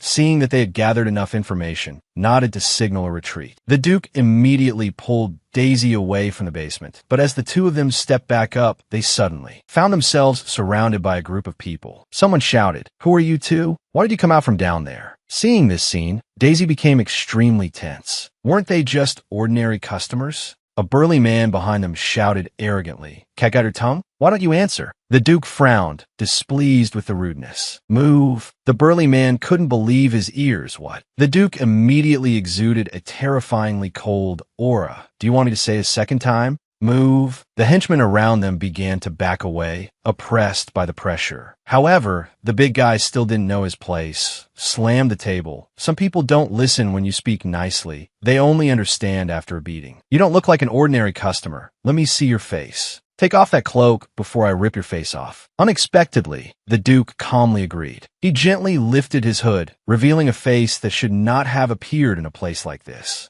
My God, are you crazy? The big guy slammed the table again, then immediately shouted, Everyone, shut up. To meet such a noble figure in a dump like this. You surely didn't come to join our guild, did you? Or is there something you need our help with? The man sneered, It's just a pity you came at the wrong time. This place is crowded. It would be troublesome if you were seen. The Duke calmly replied, Indeed, this is not a place I should be, nor is it a suitable place for flowers. In a greenhouse. If we're not careful, tomorrow the entire territory, no, the entire kingdom will be in chaos. The story of the noble Duke Handstone and his secret lover wandering the back alleys, meeting with ruffians, will surely spread everywhere quickly. As he spoke, the big guy reached out and grabbed Daisy's shoulder, turning to look at the Duke. But you're so rich, you surely have enough money to shut us up, right? The Duke glanced at his rude action, his voice as cold as ice. If I came for personal matters, perhaps. But today I am here on official business. Let go of her, or I will not let you leave here in one piece. The burly man was furious, turning his head to shout at his subordinates. Are you just going to stand there and watch? Aren't you going to teach this nobleman a lesson? However, the others were all frightened by the Duke's murderous gaze, and no one dared to step forward. The Duke gave a faint smile and said mockingly, You don't even have a last chance anymore. Even your own comrades have abandoned you. The burly man, out of anger and shame, raised his hand to attack the Duke. But just then, a loud bang came from the main door. A large contingent of knights from the Knight Order suddenly stormed in. The ringleaders are hiding in the basement. A shout echoed through the inn. Leave no one behind. Arrest them all. The Duke held Daisy tightly and quickly led her away from the scene. On the street, people gathered to look at the two, whispering among themselves when they saw the Duke appear with a hooded girl. That person looked so familiar. Oh my God, isn't that the Duke? What is the Duke doing in a place like this? Daisy felt panicked. Even though the Duke was used to these kinds of stares, she was not. The whispers buzzed around her incessantly. And who is that with him? Oh, he's holding her so gently. Don't tell me the Duke has finally. Under hundreds of staring eyes, Daisy barely managed to make it to the front of the carriage. As soon as she sat inside, she immediately let out a sigh of relief. The Duke tilted his head and asked softly, Were you very scared? Having the knights in the area secretly sneak into the city did take some time, he said in a low voice, but luckily, we were prepared for the worst. I thought I understood the full extent of the Duke's power, Daisy thought, but it turns out I was completely wrong. The Duke looked at her, still trembling that I told you. I should have gone alone. Daisy shook her head slightly. It's okay. I really didn't expect the Knight Order to come. I didn't expect you to go that far. The Duke calmly replied, I've said it before, I cannot accept knowing the danger and still letting you walk into it. Don't tell me you foresaw everything that happened today. No, he let out a soft laugh. I'm not a prophet, but I always consider the worst case scenario. The Duke wants to stop all the dangers lurking around me. Daisy thought to herself, if I weren't directly involved, he would never have used the Knight Order. At this point, Daisy could no longer pretend not to know. The Duke was truly treating her specially. Just as Daisy was about to speak, the Duke cut her off. There's one more thing I want to tell you. At first, I thought it might be better not to say it, but now I think I should correct my mistake. He hesitated for a moment, his face faintly blushing about the bee. Seeing Daisy's blank, uncomprehending expression, the Duke immediately covered his face with his hand. That it was about that day in the wine cellar. That morning, I wasn't fully awake. I don't clearly remember what happened the night before. I really couldn't remember, which is why I reacted that way. Daisy was completely stunned. Daisy silently cried out in her head, Oh my God, so he really didn't remember anything? No wonder he was acting so strangely back then, constantly asking me about what happened the night before. Back then, when he said things like, this time it was me, next time it could be you, it was all just about the bee. That I'm sorry for the misunderstanding, the Duke said. Both of their faces were now bright red. Daisy tried to break the awkward atmosphere. No, it's okay. You don't have to say it. I don't want to be irresponsible, the Duke said seriously, especially with you. We still have a lot of things to do together in the future. It would be very troublesome if things are too awkward.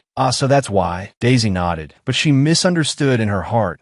As expected, he and I are not from the same world. I haven't lived this long without ever being in a relationship, but my kissing experience is still very limited. Isn't the Duke embarrassed? Well, I guess not. He's probably socialized with countless noble ladies. The Duke Duke is young, handsome, and has both power and wealth. Thinking about this, why did she suddenly feel a little sour? Anyway, Daisy lowered her head and mumbled, "I'm truly sorry for being so disrespectful. I hope you can forget all about it." To her surprise, the Duke's face flushed red, and he immediately retorted, "Why should I forget? That was my first time." "What?" Daisy was stunned. "Every day, I only take care of my child. I basically have no time for things like that." "What do you mean, first time?" Daisy felt like she had been struck by lightning. "The Duke? His first time?"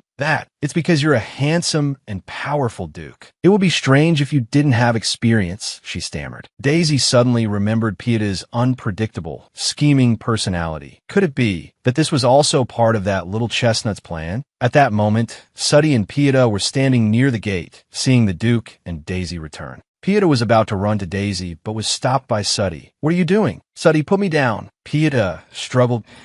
"Why, lady, look over there." Suddy pointed towards the carriage. They saw the Duke carefully helping Daisy down from the carriage, the two of them looking incredibly intimate. Suddy and Pieta looked at each other, their eyes unable to hide their excitement. But suddenly, the calls of the servants echoed from the mansion, preparing to welcome the Duke. Suddy picked Pieta up and whispered, "Let's discuss our plan. After all, we're allies. You'll be with me, right?" "Of course." Pieta replied seriously, "We're allies." Suddy, holding Pieta, turned towards the group of servants who were preparing to go out to greet them. "Stop them, will you?" Pieta immediately accepted the mission with confidence. "Leave it to me." The little girl said this and quickly ran to block the group of servants, spreading her arms and shouting, "Everyone, wait before you go out." Everyone froze, not yet understanding what was happening, when the Duke and Daisy, both their faces still flushed, walked into the main hall. The next morning, Daisy was still puzzled and asked the Duke,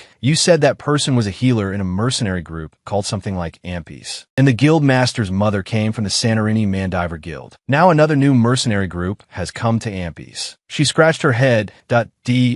These people really want a vacation that badly? Currently, the guild master is living with her son after her mother passed away, the Duke said in a low voice. But the strange thing is, why did they hide their identities from the Count? Shouldn't they have asked for his help? Or it's also possible they didn't know each other's identities at all. That's not right. Daisy shook her head. I think the guild master knew. Because that son is the one who will succeed the guild master position in the future. He's the male lead. His name is Santorini Guildmaster. If he knew absolutely nothing, why would he be named that? The Duke spoke slowly. It's highly likely he learned something from his mother. It's also not out of the question that he's deliberately pretending not to know to achieve some goal. Think about it. Daisy continued. If Count Santorini was ennobled after rendering meritorious service, and he really has some relationship with them, the public would tear it apart immediately. No matter where, even the slightest connection would be relentlessly pursued, without letting go. The Duke nodded.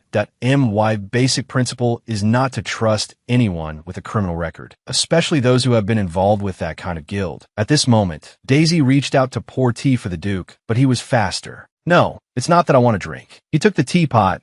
"I want to pour for you." "Thank you," Daisy mumbled in reply, her face flushing. She recalled that she had only ever seen the Duke pour water for Pieta a few times. The two continued their conversation about Count Santorini. "He's a man who loves children very much," the Duke recounted. "The first thing he did after being ennobled was to donate to an orphanage. On the outside, he truly looks like a mercenary who has fought on the battlefield, but his soul is like that of a gentle old man." Daisy took a sip of tea and suddenly chuckled. "In that case, maybe the cutest child in the world in this house can lend a hand." Just then, Pieta, who was drawing, suddenly paused and scratched her ears suspiciously. I think someone just mentioned me." The next day, the Duke invited Count Santorini over. As soon as he saw Pieta's hairstyle, the Count burst out laughing. I've only ever seen this hairstyle on mercenaries. I never expected to see it here again." Pieta jumped in fright and quickly hid in Daisy's arms. Daisy hurriedly comforted her. "It's okay, Pieta." She thought to herself, "I thought she would like him. I was even planning to use her cuteness to bring up the topic of family. But who knew she would be so scared of him?" The Count looked at the Duke's daughter, his eyes full of nostalgia. "Looking at the young lady reminds me of my time in the mercenary corps. New recruits all had to shave their heads like that. But I've never seen anyone suit this hairstyle as much as." The young lady does. Pieta peeked at him, but when she saw the Count's bear-like appearance, she flinched slightly, about to hide again. Pieta, you must be polite, right? The Duke reminded her gently to go down and greet him. Sit properly. The Count immediately waved his hand and laughed heartily. It's fine, don't scold the child. When I go to the orphanage, more than half the children start crying the moment they see me. Pieta was now staring intently at his snow-white beard and asked in a whisper, are you a sheep? Ha ha ha. The Count burst out laughing, teasing back. The young lady surprises me. Not really. It's just that I really like sheep, so I'm raising one on my chin. The young lady is the first person to recognize the sheep at first glance. Pieta excitedly ran up to him. Can I touch your sheep? Of course, young lady. The Count smiled gently at him. Why sheep loves making new friends. Pieta gently reached out and touched his beard, exclaiming that it's so soft, like a cloud. Sir, sheep live in flocks and eat grass and leaves, right? The Count was utterly astonished. The young lady even knows that? How clever. Just then, the Count's stomach let out a loud rumble. Pieta tilted her head, gently patting the sheep under his chin, and said seriously, hearing such a loud noise, the sheep must be hungry, sir. Thinking that if the sheep got too hungry, it might collapse. Pieta immediately turned to the table, took a sprig of broccoli from a plate, and stuffed it straight into the Count's beard. Seeing this, the Duke shot up in astonishment. Pieta, how can you be so disrespectful to a guest? Daisy quickly picked Pieta up and brought her back. Pieta, be good. Pieta struggled, saying stubbornly, but the sheep has to eat too. The Count, however, was extremely happy and laughed loudly. Ha ha ha, my goodness, this little one is just too adorable. It's all right. The young lady is just feeding the sheep, right? The Duke sighed in relief, replying with some embarrassment, I'm glad you don't mind. My apologies, I wasn't paying attention. Pieta, don't do that again next time, understand?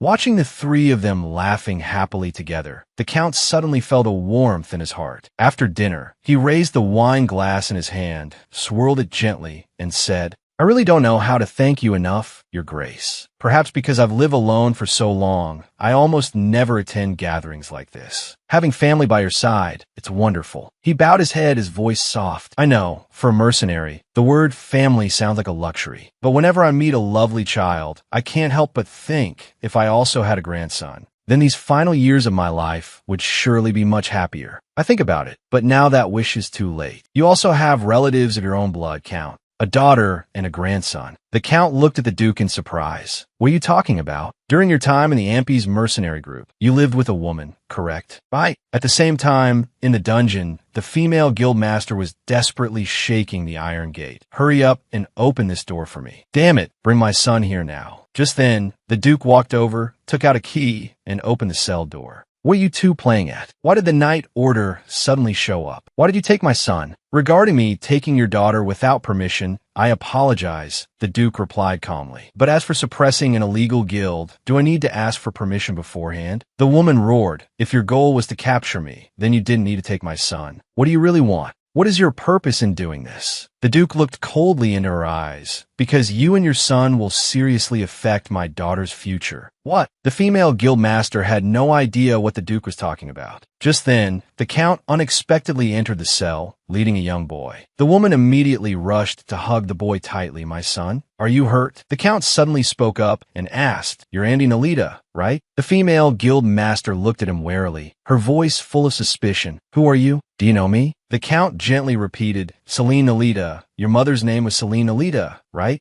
Right. As he spoke, he took a pendant from inside his coat, opening it to reveal a woman's photograph. The female guild master's whole body trembled, her face stiff with disbelief. What trick are you playing? Who are you really? Why do you have a picture of my mother, who is already dead? The moment they heard the guild master utter those words, everyone in the room understood that she had unconsciously admitted she was Celine's daughter. Count Santorini stood frozen in place, at which point Daisy asked worriedly, Count Santorini. Hearing that name, the female guild master immediately radiated a terrifying aura. Glaring as she asked, Did you call him Count Santorini? She gritted her teeth, her voice filled with resentment. Before my mother died, I only heard that name once, Santorini. Huh. I never expected you to be such a noble aristocrat. At this point, the Count had collapsed to his knees, unable to hold himself up any longer, sobbing in pain. I really have a daughter. The female guild master screamed in anger. Before I tear your mouth to shreds, you'd better shut up. What's the meaning of putting on a pained expression now? You who never once shouldered your responsibility. Does your noble family have no more heirs? Ridiculous. I don't know you, and I never want to know someone like you. Her voice was trembling but firm. You threw away my mother and me, and by extension, you threw away my son too. And now you dare to come see us. What right do you have? Daisy interjected, speaking in his defense. The Count didn't abandon you and your mother, because he was a mercenary who had to wander from place to place.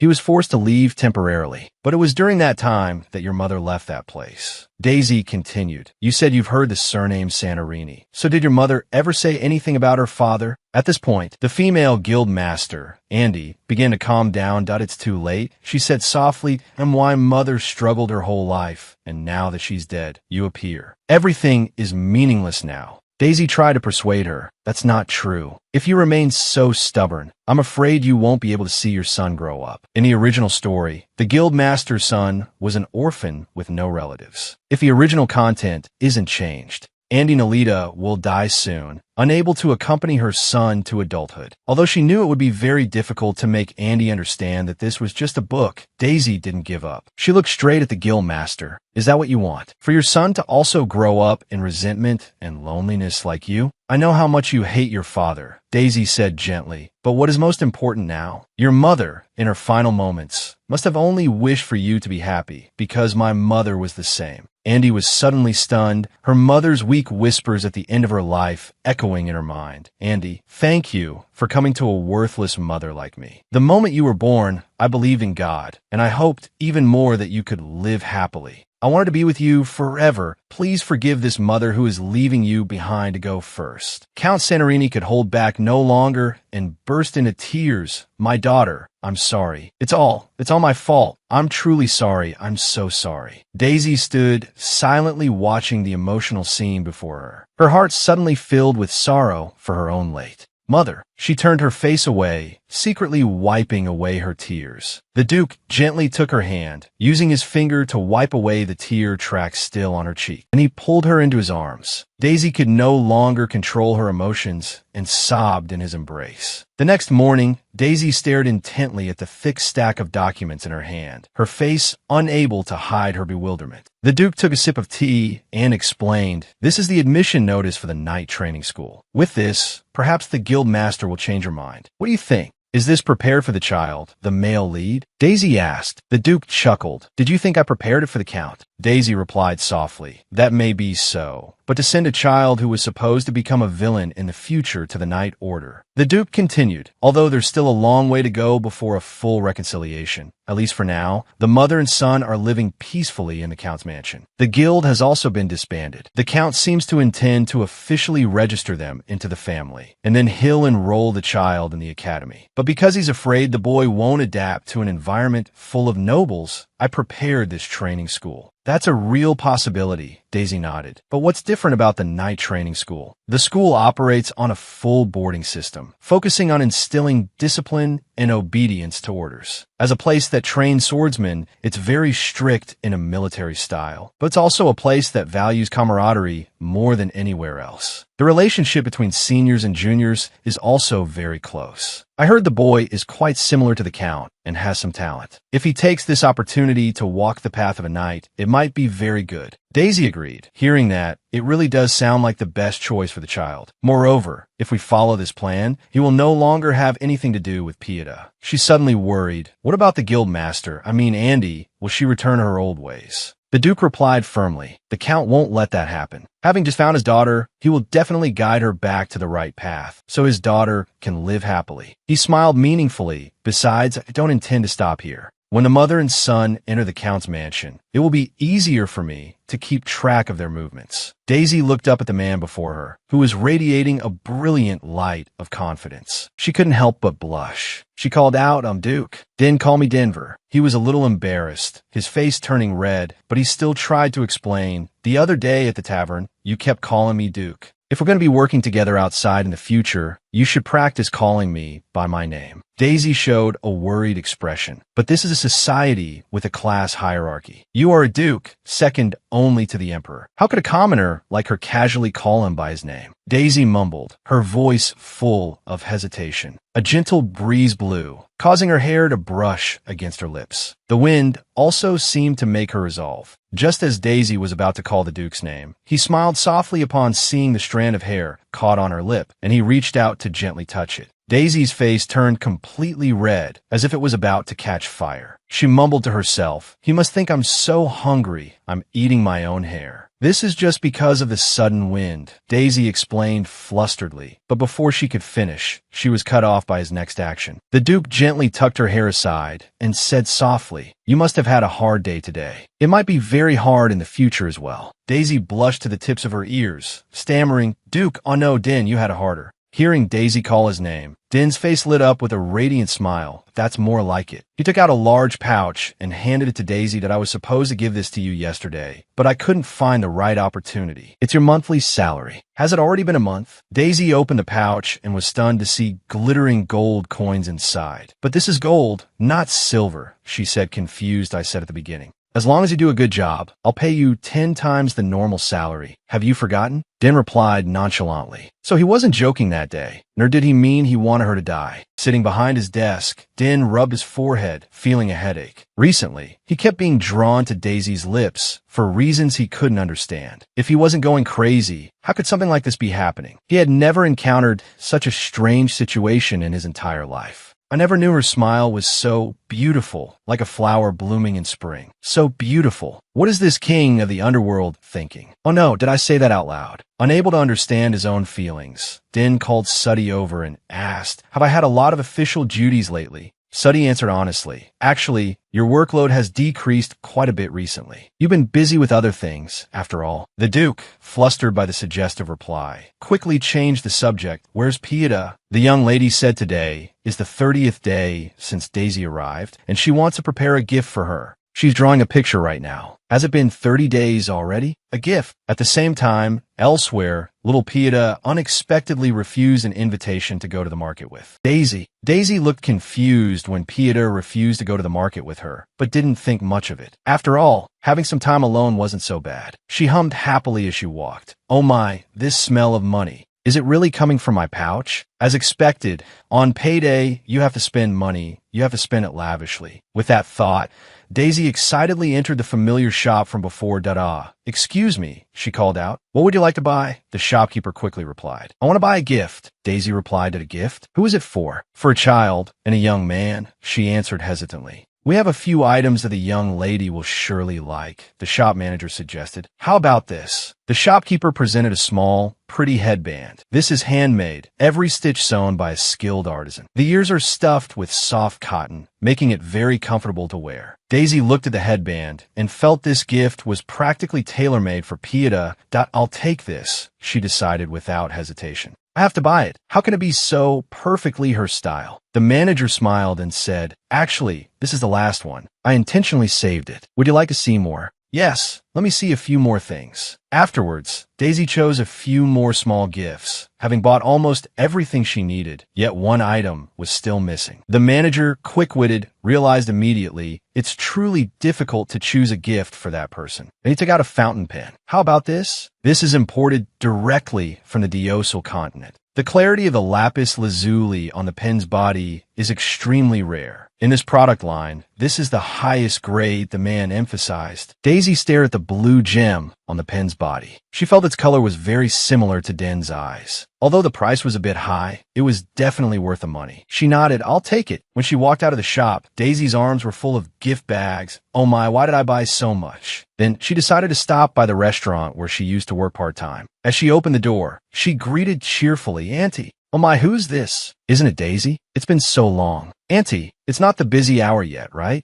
No matter how busy it gets, there's always a place for Daisy, the middle-aged woman replied warmly. The owner poured water for Daisy and said in a curious tone, I heard you started working at the Duke's mansion? No wonder you look so radiant today. The auntie leaned in, her eyes full of gossip. Perfect timing. I have something to ask you. Have you heard anything about the person who made the Duke fall in love? Fall in love? Daisy froze, her face bewildered. Auntie, what are you talking about? You've heard about the Night Order busting an illegal guild recently, right? But the rumor is that the woman the Duke loves was kidnapped, so he went to save her himself. I don't know who she is, but they say she's very beautiful. Everyone who was there said so. Even though she wore a hood that covered her, you could still feel she was beautiful. Some even said she's the most beautiful woman in the Empire. But if it's Duke Hans, it's not surprising. Hearing this, Daisy's head spun, completely unable to understand what was happening, because the only person with the Duke in that situation was her. But the auntie, completely unaware of Daisy's confusion, continued with relish. Everyone's been talking about this lately. You really don't know anything? Oh, there was new gossip just the other day. At the next table, a man just as nosy turned to chime in with a smug look that I heard from my neighbor's cousin's lover that the Duke's lover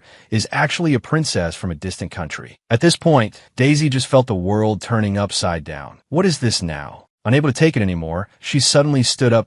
Oh, it's time. I have to go play with a young lady. Auntie, I'll be going now. Haha, I'll come back in a few days. Meanwhile, at the residence, Suddy entered to deliver a letter to the Duke and saw Pieta drawing with a sorrowful expression. I want to go play with Daisy, she mumbled. Why am I so busy? Suddy approached to comfort her that if you finish the drawing soon, you can go to the market with Daisy. Drawing isn't that easy, Pieta retorted seriously. Sometimes you can't even finish one picture in a whole day. Don't you know that, Suddy? All right, I understand the pain of an artist. Besides, Daisy needs a break too. Suddy was surprised. Young lady, I never expected you to say something like that. Pieta puffed out her cheeks, letting out an adorable humph. I need to concentrate now. You go do your work. I know. Suddy chuckled, his heart softened by her cuteness, and left to discuss official matters with the Duke. A little later, Pieta finally finished her drawing. Father, look at this. Pieta excitedly held up the freshly drawn picture and ran over to show it off. The first step is me and a pumpkin, and the second step is a sheep eating broccoli. It won't eat pumpkin, only broccoli. Why only feed the sheep broccoli? It'll be hungry too. And the next step has both Daisy and you in it. So, isn't it great? You're getting better and better at drawing. The Duke smiled and patted her head. Though the lines are still childish, every picture clearly shows your effort. Will Daisy like this gift? Of course, she'll definitely be very happy. The Duke smiled gently, stroking Pieta's soft hair. This little rascal, you like Daisy that much, huh? As soon as she heard familiar footsteps, Pieta jumped off the Duke, exclaiming, Daisy's here. The Duke quietly marveled. Those ears are sharper than a hunting dog's. Daisy. Pieta rushed over, her voice chirpy. Did you have fun? What did you do out there? Daisy hugged the little girl and walked up to the Duke. He looked at her and suggested in a deep voice, tomorrow, let's go to the island together. Go to the island? Daisy was surprised, and tomorrow at that. The next morning, Daisy looked at the pile of luggage on her bed with a headache. What am I going to do? Just then, Pieta knocked and entered. Daisy, what are you doing? I'm packing, but there are so many things to bring and not enough space. Pieta curiously rummaged through the items and asked, isn't this all my stuff? I was afraid it would be inconvenient if we didn't have these things there, so I'm bringing everything. Even if we don't use them, we can just bring them back. It's a rare trip, so we have to be thoroughly prepared. Pieta's eyes widened in surprise. Then she said awkwardly, I see. Then she bowed her head and whispered, no, you don't need to worry about me, Daisy. I'm not going.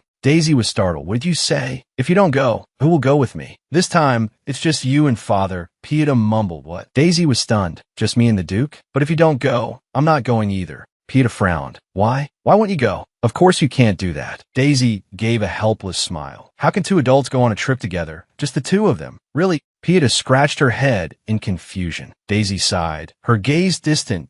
I really want to go to the island. Seeing Daisy's sad expression, Pieta held her hand tightly. All right, Daisy, I'll go with you. Really? Daisy's face lit up. That's great. Pieta, let's have a lot of fun together. Daisy smiled and held the little girl's hand. Then there's one more important thing to bring. Daisy mumbled, her eyes landing on the gift that still hadn't been given. On the open sea, a giant sailboat was cutting through the waves. Little Pieta excitedly pointed to the sky, calling to Daisy, sister, look over there. Daisy looked up where the girl was pointing. It's a bird. It's a seagull. Daisy reminded her when she saw Pieta leaning far over the railing. Be careful. It's dangerous here. A seagull, Pieta said, her eyes wide that I know. What do seagulls eat? Seagulls eat fish. They love fish. Then I'll feed them fish. I have a lot of fish at home. We have it every dinner, Pieta chirped. Daisy looked at the little girl's radiant face and thought to herself, this child is so obviously happy. Why did she say she didn't want to go before? Just then, a retching sound came from behind. Daisy turned to see Suddy clinging to the railing, his face pale, almost losing his composure from seasickness. Are you all right? Daisy asked worriedly. Suddy tried to straighten up, smiling bitterly. I'm fine. It'll go away as soon as we're on land. That's why I told you to stay home.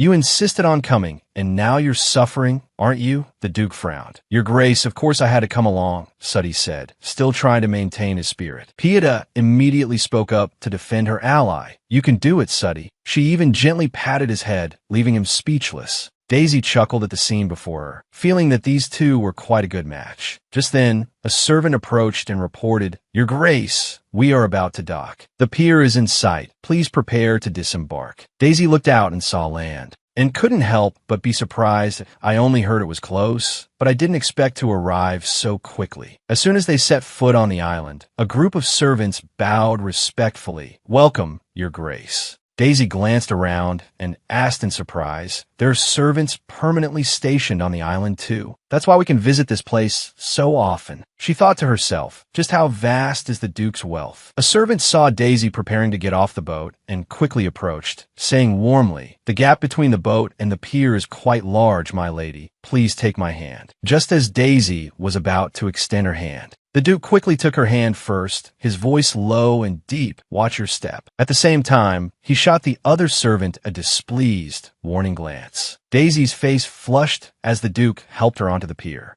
After arriving at the villa on the island and resting for a bit, Pieta excitedly ran to find Daisy. Daisy, come play in the sea with me. The little girl didn't wait, immediately pulling Daisy's hand and running off. Daisy looked at Pieta's irresistibly cute figure and laughed. All right, but we have to change our clothes first. After changing into more comfortable clothes, they both went to the beach. Before them was a breathtakingly beautiful scene. Daisy gazed in it. I didn't notice when we arrived. I had no idea this place was so beautiful. Pieta immediately jumped into the sea with a splash, then turned her head and called, Daisy, come on in and play. She continued to wave at the Duke as well. Father, come play with us. But the Duke just sat on a chair, a pensive look on his face as if deep in thought. Daisy looked up, sensing that the atmosphere was a bit strange today, that he probably wants to rest first. As she turned her head back, she was suddenly hit in the face by a starfish. Daisy screamed in alarm and jumped back to, ha, look at you. Pieta laughed gleefully and playfully scooped up water to splash. On Daisy to, don't, Pieta, Daisy said, dodging. At that moment, the Duke walked over, placed a towel on her shoulder, and said, there's a limit to joking, Pieta. You've scared her. Suddy, standing nearby, saw how gentle the Duke was with Daisy, and a look of understanding crossed his face. He quietly walked over and whispered into Pieta's ear. The Duke and Daisy only caught a few words, like target, leaving them both vaguely confused. After their exchange, both Suddy and Pieta looked towards Daisy and the Duke with eyes that seemed to have a plan. Suddy approached, using a leaf to scoop up seawater, and pretended to get close to Daisy. The Duke, seeing this, stepped forward to block him, only to get splashed with water all over. Pieta was overjoyed at the sight. Just as the Duke looked like he was about to get angry, Daisy quickly spoke in a soft voice. Are you okay? Use this to wipe yourself off first. The Duke then took off his jacket,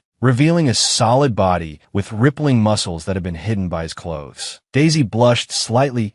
Oh, his physique is that good. Suddenly, the Duke reached his hand towards her, startling Daisy. Daisy, the towel, he said, as calm as ever. Pieta and Suddy glanced at each other, full of excitement. The plan was a success. They high-fived as if they had just won a great victory. But just then, a cold voice rang out. Suddy, 1 month's salary deducted. Suddy immediately lost all his vitality. At that moment, Pieta even patted his head and said, that's great, Suddy. By the way, what's a salary reduction? Is it something so happy it makes you cry? After a filling dinner, Daisy and Pieta rubbed their satisfied bellies. Oh, I'm so full. It was so delicious, don't you think? Yeah, especially the seafood. Daisy's gaze unconsciously drifted towards the sea, where the sun was gradually setting, dyeing the entire sky yellow, reflecting on the deep blue water to create a magnificent scene. How long has it been since I've seen such a beautiful sunset? It's beautiful. Daisy, who was still hesitating about when to give her gifts, thought, maybe I should just do it now naturally. Daisy turned and gently handed the gift to Pieta. This is for you. I think you'll like it. Pieta took the gift in surprise, her eyes shining. Huh, is this really for me? My gift? Yes, it's a gift for me. It's nothing valuable, just a little something to commemorate the first time I received my salary. I'm getting a gift even though my birthday has passed. I'm so happy, Daisy, she exclaimed. As Daisy turned her head, she met the gazes of the Duke and Suddy, both of whom were staring at her, making her a little embarrassed. She quickly took out another gift and handed it to Suddy. This is Suddy's gift. Suddy took it, unable to hide his touched expression. I can't believe I got one too. Can I open it now? Both Pieta and Suddy eagerly opened their gifts, their laughter echoing in the corner of the sky at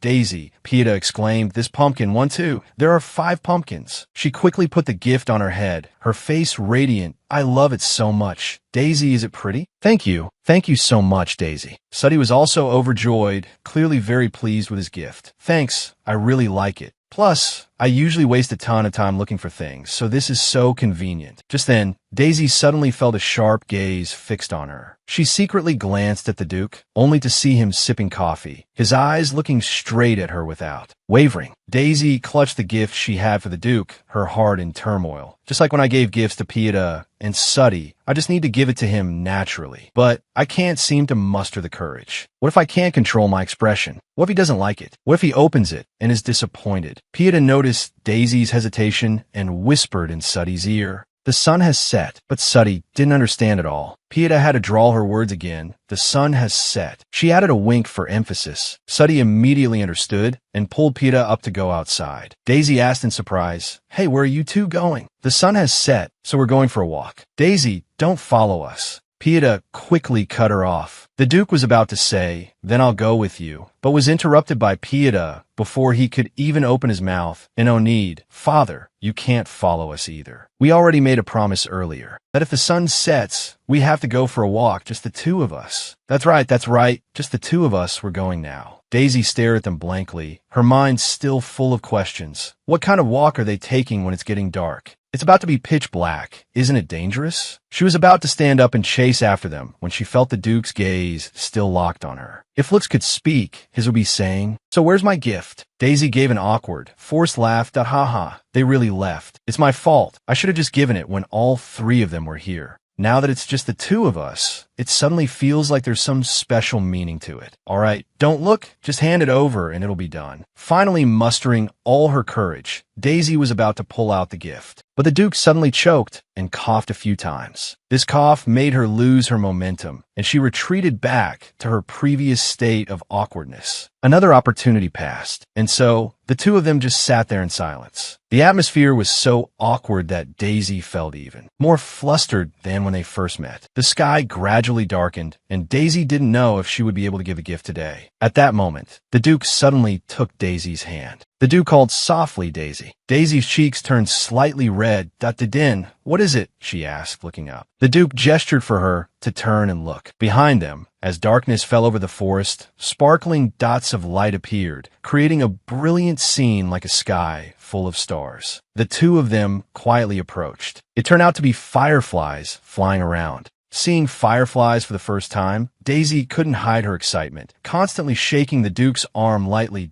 Oh, look over there, Duke, it's flying that way. Seeing her so happy, the Duke also chuckled and said, I'm glad you like it. Daisy looked up at him, her heart suddenly beating faster. Today feels like a gift just for me. Have I ever had a moment this touching before? This moment, this memory, I don't want to forget it. Duke, she whispered, I had a really wonderful time today. Thank you for bringing me here. As she spoke, Daisy took out the gift she had been so hesitant to give and handed it to the Duke. He looked at the small box in his hand with some surprise. It's just a small gift, Daisy explained flusteredly. Maybe you already have something like it. No, You definitely do, so you might not even need it. The Duke chuckled and said softly, I was starting to think I wouldn't get a gift this time. As he spoke, he opened the box, and inside was a fountain pen. I chose this color because it looks a lot like your eyes. I thought it would suit you, Daisy said, anxiously watching the Duke's reaction, but he said nothing. He's not dissatisfied, is he? He doesn't really dislike it, does he? Suddenly, the Duke broke into a radiant smile. Thank you. I like it very much. I will treasure it. Daisy finally let out a sigh of relief. I'm glad you like it. Next time I'll give you something even better. Their eyes met unconsciously. Realizing this, Daisy quickly turned her face away, her cheeks flushing red. Sometimes, his gaze really makes one feel strangely hot. Daisy admired the scene before her and said softly to the Duke, all the fireflies are glowing. They're so bright and sparkling. It's beautiful, isn't it? However, the Duke's gaze wasn't on the fireflies, but on her. Yes, it's beautiful, he replied, then quickly turned his face forward. They stood there, both with blushing cheeks. The atmosphere between them gradually became hazy, awkward yet gentle. Daisy felt an indescribable tickle in her heart, but then she was startled to realize the feeling was coming from her lips. It turned out a firefly had gently landed on her face. Immediately, they both realized in alarm that they were being surrounded by fireflies. Countless small lights were buzzing around Daisy, circling in a brilliant dance. The Duke frowned. I don't understand why there are so many insects, and by the seaside, no less. The two of them swatted at the fireflies while hastily running back towards the house. The next morning, Daisy had finished packing her luggage and was waiting for a long time before Pieta finally appeared. But the little girl's appearance gave Daisy a shock. Not just Pieta, but Suddy walking beside her also had a face full of red, swollen marks, so swollen it was distorted. What happened to you two? Where did you go for a walk last night? Pieta scratched her head and gave a forced laugh. There were a lot of mosquitoes in the room. You both need to apply some medicine, Daisy said as she bent down to open her luggage to find the medicine, but she couldn't find it. Meanwhile, while she wasn't looking, Suddy secretly stuffed the box of fireflies they had collected last night into the suitcase. Suddy and Pieta glanced at each other and secretly bumped fists as if they had completed a great mission. Back at the Duke's mansion, Pieta excitedly pulled Daisy into her room and took out a thick stack of paper. Now I'll introduce them to you one by one. The first one is when I first met you. Daisy looked at Pieta's drawing, her eyes full of surprise and joy. Oh my, you drew this for me? Pieta didn't answer, just smiled and took out another picture. This second one, Pieta held the drawing high, is me and the pumpkin. Since Daisy likes pumpkins just like me, I drew the two things you like most. Perfect, perfect. Daisy looked through and saw there were also drawings of their day at the beach, the scene of catching fireflies with Suddy, and all sorts of other imaginative pictures, all revolving around her. She was so moved that her eyes welled up with tears, unable to speak. Pieta held up another drawing, a portrait of the four of them together. Daisy, Pieta, Suddy, and the Duke. You and I have known each other for 30 days now, Pieta exclaimed. This is the anniversary gift I prepared for you. Daisy quickly raised her hand to wipe her tears, saying softly with emotion, thank you so much. From that day on, whenever Daisy had free time, she would take out the pictures Pieta had given her to look at and reminisce about the memories on that island. One day, Pieta suddenly ran to find her. Come read a book with me. Before she could react, Daisy was pulled by the hand and rushed to the room. What's the rush to read a book for? She was still mumbling when she entered and froze. The Duke was already sitting in Pieta's chair, and Pieta, after dragging Daisy in, had grabbed a book and run to a corner to read as if it had nothing to do with her. Daisy and the Duke stared at each other blankly, lured again. Just then, Suddy knocked and entered, holding a letter. Your Grace, it's good that you're here. There's an urgent matter to attend to. An urgent matter? The Duke frowned. Suddy handed him a letter with the royal seal that it's a letter from the royal palace. This is the urgent matter you mentioned? He said in a low voice. That day is approaching. Time flies so fast, he said softly. Pieta then asked excitedly, Father, is it almost time for the ball? You're going this year too, right? The Duke sighed helplessly. I suppose I have to go. Daisy stood to one side, bewildered, not understanding what they were talking about. Suddy chuckled. Are you going to participate in person again this year? Getting ready to receive another pile of marriage proposals, are we? Marriage proposals. When she heard that the Duke would attend the ball and might receive countless marriage proposals. Her heart pounded uncontrollably, and a sudden tightness gripped her chest. What is this? She thought, flustered. Suddy gently rubbed his nose, his voice suggestively ambiguous. It would be nice if someone accompanied you this year. I can't exactly wear formal dress and dance with you. The Duke shuddered at the thought of Suddy in a formal dress, as if a cold wind had just blown past his neck. Daisy finally couldn't contain her curiosity and turned to ask Suddy, "What's going on?" Suddy explained, "It's the biggest social event of the year hosted by the Royal Palace, an empire-wide ball. Almost the entire royal family will be present, unless there's a special reason." Hearing that, Daisy became excited. This was the perfect opportunity for her to meet the remaining male leads in the story. For example, the second Prince Edward Chester, who was the same age as Pieta. This character was one of Daisy's brainchildren, a male lead she had poured her heart and soul into creating, a young man with long hair draped over his back. He had intense green eyes and an always gentle smile, but with just a lift of his finger, he could cause an entire family to collapse. A typical obsessive tyrant. Suddy continued to speak. This ball is also the only event that the Master of the Magic Tower will attend. Daisy was stunned once again, while the Duke frowned slightly, as if remembering something. He turned to look at her, saying they needed to talk privately. And the two went for a walk in the garden. I remember you said that the second prince and the successor to the Magic Tower are both important characters in the story. The character you personally created is both a prince and an obsessive tyrant. Daisy's face turned beet red, and she tried to defend herself awkwardly. That makes it even better, because I remember the personalities of the male leads I wrote very clearly. The second prince will later smoothly ascend to become the crown prince, even though the first Prince Glenn is 15 years older than him. That person has absolutely no interest in the throne. Anyway, the second prince is the male lead, so of course he gets preferential treatment. Speaking of which, Daisy remembered the marriage proposal Suddy had just mentioned, so she instinctively turned to ask the Duke, her voice full of anxiety. Duke, I'm really curious. What are these so-called marriage proposals? And so many of them, too. As soon as she finished speaking, Daisy saw the Duke flinch slightly. The pang in her heart made her immediately regret asking the question. She gave a forced laugh, trying to salvage the situation. It's because it's related to Pieta that I paid a little attention. After all, we might become family in the future. Hearing the word family, the Duke immediately turned to look at her, his face faintly blushing. He let out a soft sigh and replied lightly, "It's nothing important. Anyway, it's an invitation from the royal family. Even if it's a bother, I have to go. Every year, many nobles bring their children to the ball for their social debut, so you often meet many new faces. So this is an occasion where nobles from all over gather, a ball that's truly a battlefield of the stars." Daisy thought, and among those stars, the brightest would surely be the man in front of her. Moreover, the Duke was famous for disliking social events, for the nobles and young ladies from afar. This ball was the only chance to meet the Duke. It was only natural that they would flock to him hoping to find a marriage connection. Yes, it all makes sense, Daisy thought to herself. But why do I feel so uncomfortable? Why does my heart keep tightening? And why am I sighing for no reason? She quickly changed the subject to avoid the awkwardness. Duke, that ball. Will you need a handmaiden? The Duke frowned in confusion. A handmaiden? What are you trying to say?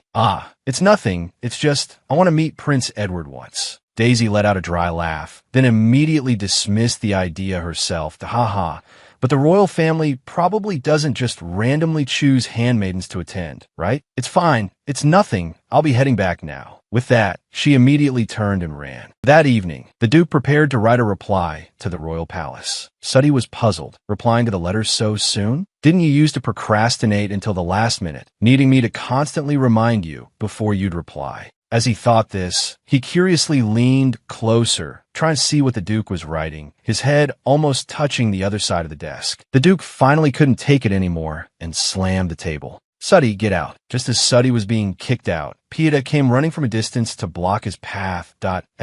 So, is father going? Is he going with Daisy? Suddy immediately raised his index finger, signaling for Pieta to quiet down. After all, it was still a time of war. He sighed helplessly, thinking to himself, the Duke is truly cautious in all matters, but unexpectedly, when it comes to his feelings for someone, he is even more so. At that moment, Pieta patted her chest, reassuringly, "Don't worry, I'm still here." The next day, the Duke went out early in the morning to handle Work. Pieta grumpily blamed Suddy for not waking her up earlier. Suddy explained, before he left, the Duke already came into your room. He even gave you a kiss on the forehead, didn't you know? Pieta fumed. Because I was sleeping then, of course I didn't know anything. Suddy is only good at teasing me. Daisy quickly comforted Pieta. Our Pieta is so well behaved, not even fussing when her father is away, so resilient. But Pieta looked up at her with an innocent face. Daisy is too, right? Because I'm by your side, Daisy doesn't feel lonely, right? Because father isn't home, Daisy will be lonely. The words had just left her mouth when everyone in the room stared blankly at Daisy. Daisy's face instantly flushed red, and she stammered, "And oh no, how could that be? When the Duke is away, what about me? How could I be lonely?" Lately, Daisy had been feeling that Suddy and Pieta were up to something strange. These two sinister little things, I must expose them. All that day, Daisy secretly watched Suddy's every move. Sure enough, she saw him look around before knocking on Pieta's door. "You're too slow, Suddy. There's no time left. Hurry up and come in." Hearing Pieta's urgent voice, Daisy grew even more excited that I knew it. They're definitely plotting something. She tiptoed to the door, then suddenly pushed it open, intending to catch them in the act. As it turned out, the two were sitting seriously, looking at a drawing. It turned out Radazin was coming to visit today. Earlier, Pieta had sent her an invitation, and Radazin had replied quickly. Pieta was anxious to finish the painting to give to her friend when they met. Daisy then had a realization. So, no time left was about finishing the painting in time. Suddy explained, because the young lady said she couldn't find Daisy anywhere. She asked me to get some paper for her. Daisy immediately felt immense regret. So busy spying that I forgot what I was supposed to do. How embarrassing. It's all because I wrongly suspected them of being sinister. So she offered to help Pieta with the painting. Pieta and Suddy immediately glanced at each other, both breaking into a mischievous smile, as if they had sprouted little horns and the wings of a little devil. That afternoon, as scheduled, Radazin came to visit. Pieta joyfully ran down and hugged her friend. Seeing how close the two were, Daisy thought to herself, could it be that I'm worrying too much? Even if she becomes a cunning female lead in the future. Right now, she's still just a child. Whatever she's plotting is just child's play. As for Suddy, he's probably just indulging Pieta's wishes. After all, he's very fond of Pieta. With that thought, Daisy concluded her secret investigation. In the room, Pieta was engrossed in painting a picture of herself and Radazin. Watching the two happily working together, Daisy felt a sense of peace in her heart. "You two go on and play. I'll go get some snacks for you," Daisy said and left the room. As soon as she was out of sight, Radazin whispered to Pieta, "Will she be your mother in the future?" Pieta nodded very proudly. "Yes, probably. Just about 30 more nights should do it."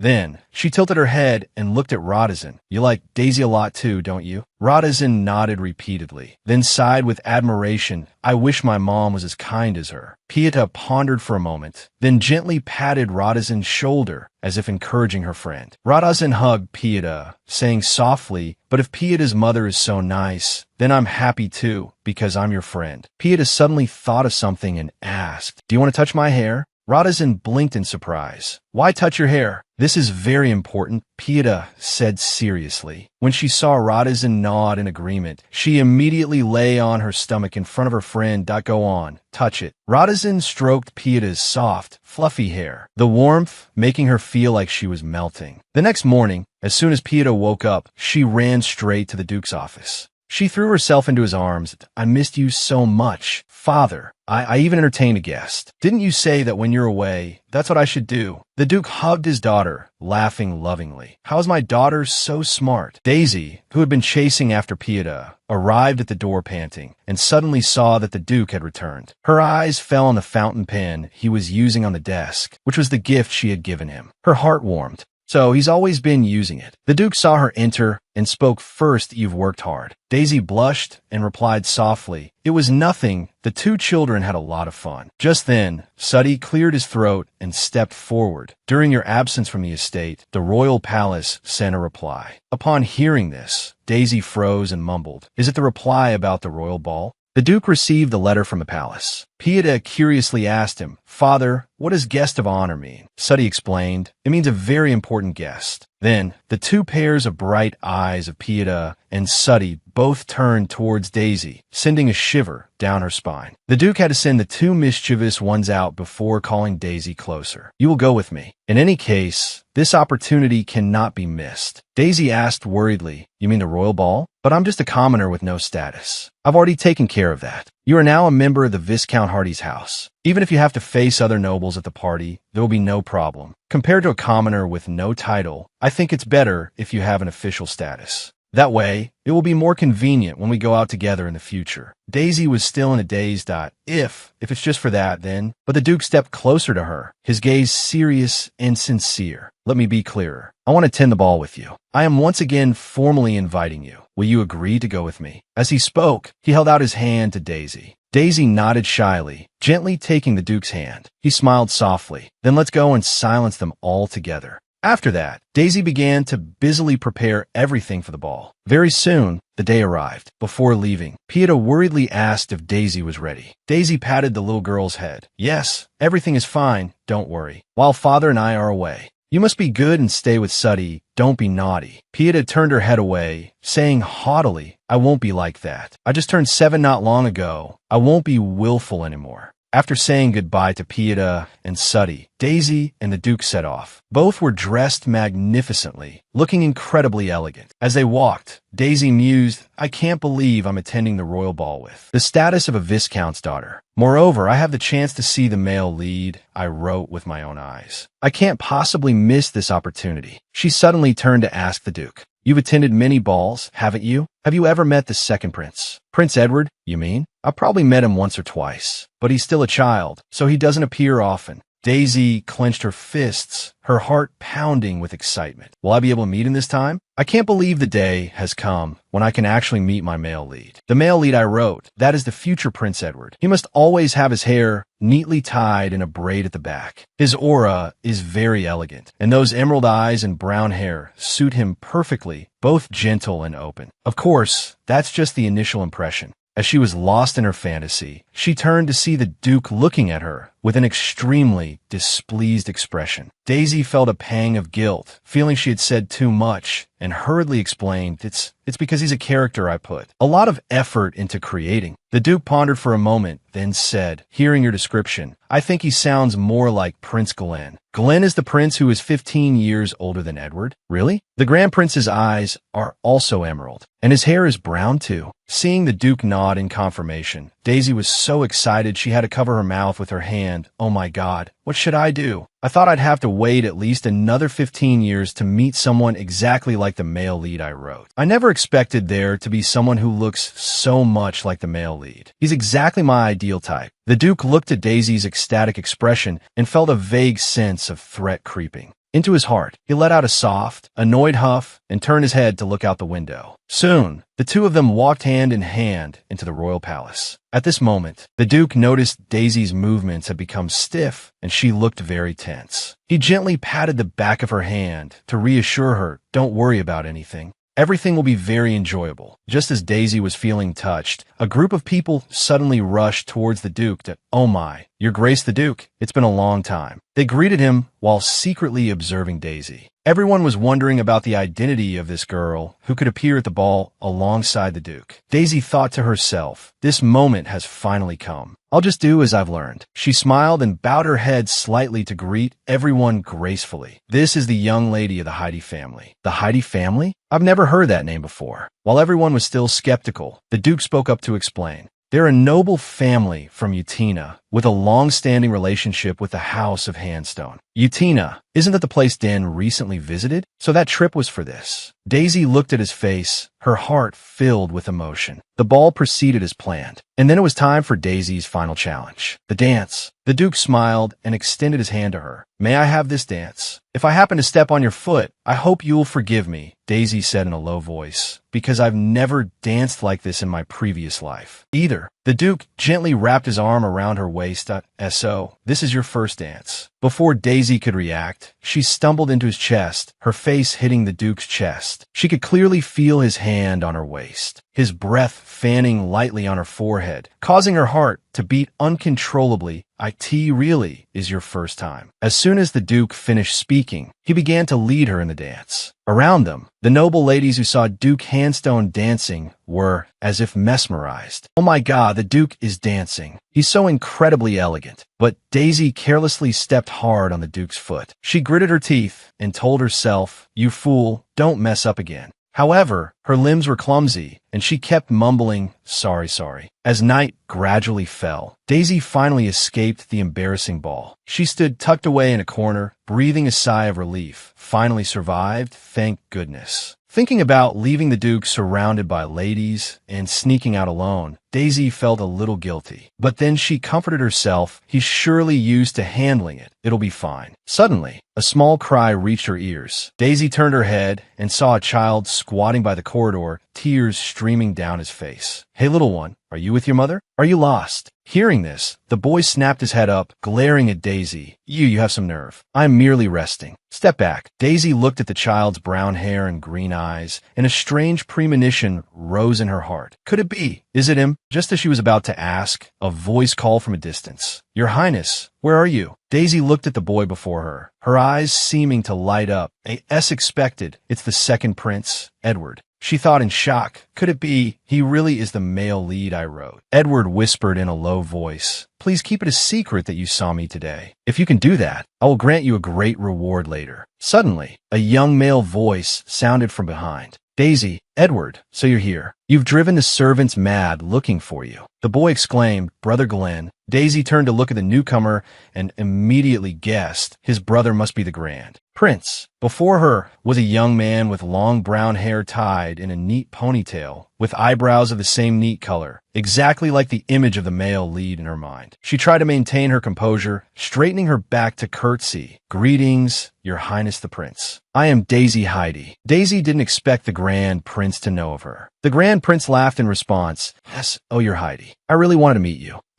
My name is very long, but you can just call me Glenn. I don't like all the fussy formalities. I have one more thing to ask. After meeting Father, everyone went to the dance floor, right? At that time, were you and Duke Handstone going to dance? The mere fact that Duke Handstone brought a female companion to the party was shocking enough. Glenn said, "And you two even danced together? That's truly shocking news. And I missed that scene." He seemed genuinely regretful. "Yes. Oh, I've already asked the royal painter. If you two dance again later, he must paint it carefully to preserve it. So, will you two be dancing again?" Hearing this, Daisy felt a pang of guilt. She thought of her pathetic appearance while dancing. If it were really painted, it would be no different from being publicly humiliated. "That a bit difficult, Your Highness the Prince. Den would find it very awkward. I'm truly sorry for not being able to comply with your request." Hearing Daisy speak so seriously, Glenn burst out laughing. "You don't need to be so formal with me. Oh my, hearing you talk is so funny. I haven't ordered you to do anything. By the way, can I call you Daisy too?" Hearing Glenn ramble on, Daisy felt a bit overwhelmed and couldn't help but worry that if they kept talking, she might accidentally make a mistake. "I'm very sorry," she said. "I've been out for a while. I should be getting back now." In that case, Glenn raised an eyebrow. "Let me ask you one last question. Actually, I'm very curious about Duke Handstone." Before he could finish, Daisy immediately cut him off. "About that, it would be better if you asked him directly." Just as she finished speaking, Din slowly approached. Glenn exclaimed happily, "It's been too long. I was about to forget what you look like. Do you only ever come to see Father?" The Duke bowed to the two princes, then turned to look at Daisy. "I was a little worried, so I came to find you." Then he looked at Glenn. "I will come to greet you later. Please excuse me." After saying this, he intended to leave with Daisy, but Glenn raised a hand to stop him. "Wait a minute. Didn't she tell me to ask you directly? You have to let me finish asking before you can. Go." The Duke and Daisy looked at each other, both surprised by the prince's persistence. "I heard you mobilized the entire night order to sweep through all the underground groups in the city. I also heard you even went undercover to investigate, and even saved a beautiful woman. Is that true?" After receiving a nod of confirmation from the Duke, Glenn Glenn became even more excited. The Duke truly becomes more amazing the more one learns about him. When you went, you must have hidden your identity, right? And that beautiful woman, wasn't it Daisy? Daisy and the Duke looked at Glenn, the Grand Prince, who was visibly excited and were at a loss for words. Neither of them understood what kind of trick he was trying to pull. If there's an opportunity, I will tell you about it later. The Duke replied in a steady voice that, as for matters like these, they shouldn't be discussed in a place like this, nor should they be mentioned in front of a woman. Moreover, considering your royal status, a tone like that, I'm afraid, also needs to be restrained a bit. Daisy looked at the two princes putting on a pitiful act, and she couldn't help but wonder if she was hallucinating. At that moment, the servants had found them. It turned out the Emperor was summoning them. Glenn turned to say goodbye, even winking at Daisy. She blushed upon seeing it, waiting until they were far away. Duke, Daisy began awkwardly to, oh no, Denver. The Duke chuckled at her tense expression. You really make one nervous. I'm sorry. If you're not used to it, I'll continue to call you Duke. No need, I like it. Let's go. Pieta must be waiting impatiently. When the two returned to the ducal mansion, it was already late at night, but they discovered that little Pieta was still not asleep. Suddy explained. The young lady was dozing off. It turns out she was waiting for everyone to come back. Pieta let out a long yawn. Really, sleeping in a bed is much more comfortable. After putting Pieta back to bed, the two of them quietly stepped out. The Duke and Daisy wished each other good night, and he silently watched her retreating back. For him, this was the first party in his life that had made him so nervous. All because, at that party, there was Daisy. The next morning, as breakfast began, the Duke emerged in a much more formal attire than usual, to the point that Suddy frantically checked the schedule, suspecting there was an event he had forgotten. Daisy was also slightly surprised in her heart. What day is it today? Why is he dressed so unusually? She noticed the Duke was even wearing a new pair of cufflinks. But why does his face look so tired? There's no schedule. Who said you can only dress up like this when going out? He clenched his fist. How do I naturally ask her out on a date? It turned out he hadn't slept all night, tossing and turning, thinking about it. Just as the Duke was feeling flustered, Pieta suddenly spoke up with a suggestion. After my studies, I want to go to the garden to plant flowers. What a little girl who knows how to save the day at the right time. That evening, Daisy was still blushing as she recalled the morning's events. The Duke had actually taken the initiative to ask her out. She couldn't help but feel her heart pound. Afterwards, Daisy carefully listed the places she wanted to go. The Duke held the thick notebook, sweat beading on his forehead, then let out a soft laugh. He decided he would take Daisy to every single place on that list. First, the Duke took Daisy to a coffee shop. Daisy made a matcha latte herself. After taking a sip and finding it delicious, she offered her cup to the Duke. Dio, you want to try? I haven't touched this part. The Duke reached out to take the cup, gently wiping the milk foam from her lips. As he took a sip, he mumbled as if talking to Pieta, you really make one worry. Daisy blushed and was about to apologize when she slipped, her body losing balance and falling backward. Luckily, the Duke caught her in time, then also turned away with a blush.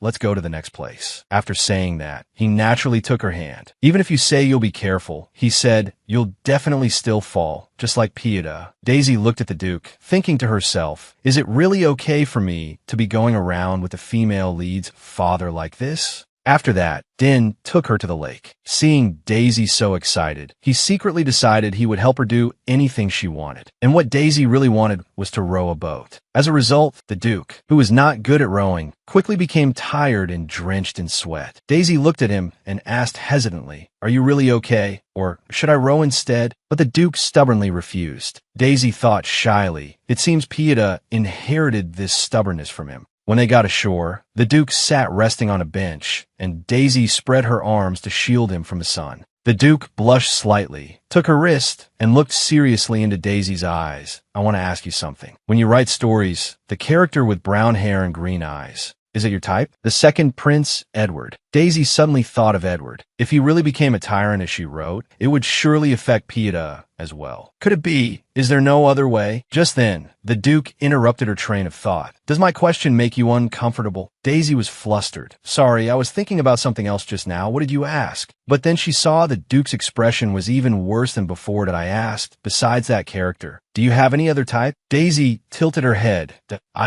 He asking about my type as a writer? I've already told him. What else is there to answer? To be serious, that future tyrant is actually just a character I'm very fond of. When it comes to the opposite sex, I actually prefer a gentle, warm type. If I had to say, it would be the person right in front of me. Just thinking that, Daisy's face flushed hot. In the ducal mansion, Suddy was worrying on the Duke's behalf. He prayed that the Duke wouldn't do anything foolish and wouldn't accidentally bring up boring topics. Suddy, stop pacing back and forth. You're making me dizzy. Pieta, who was sewing with Rodizen, said as she handed Suddy a glass of milk. Here, drink this. I heard you should drink this when you're worried. Rodizen asked curiously, what's making you so worried? Pieta said immediately, well, my dad and Daisy went out today. That's why Suddy is like this. Rodizen seemed to understand. Oh, I see. So now Pieta has a mother. Suddy, who had just drunk half a glass of milk, spat it out on the spot. Pieta replied seriously, well, not yet, but it should be soon. Suddy, sweating, turned to look at the little girl, only to hear Pieta continue.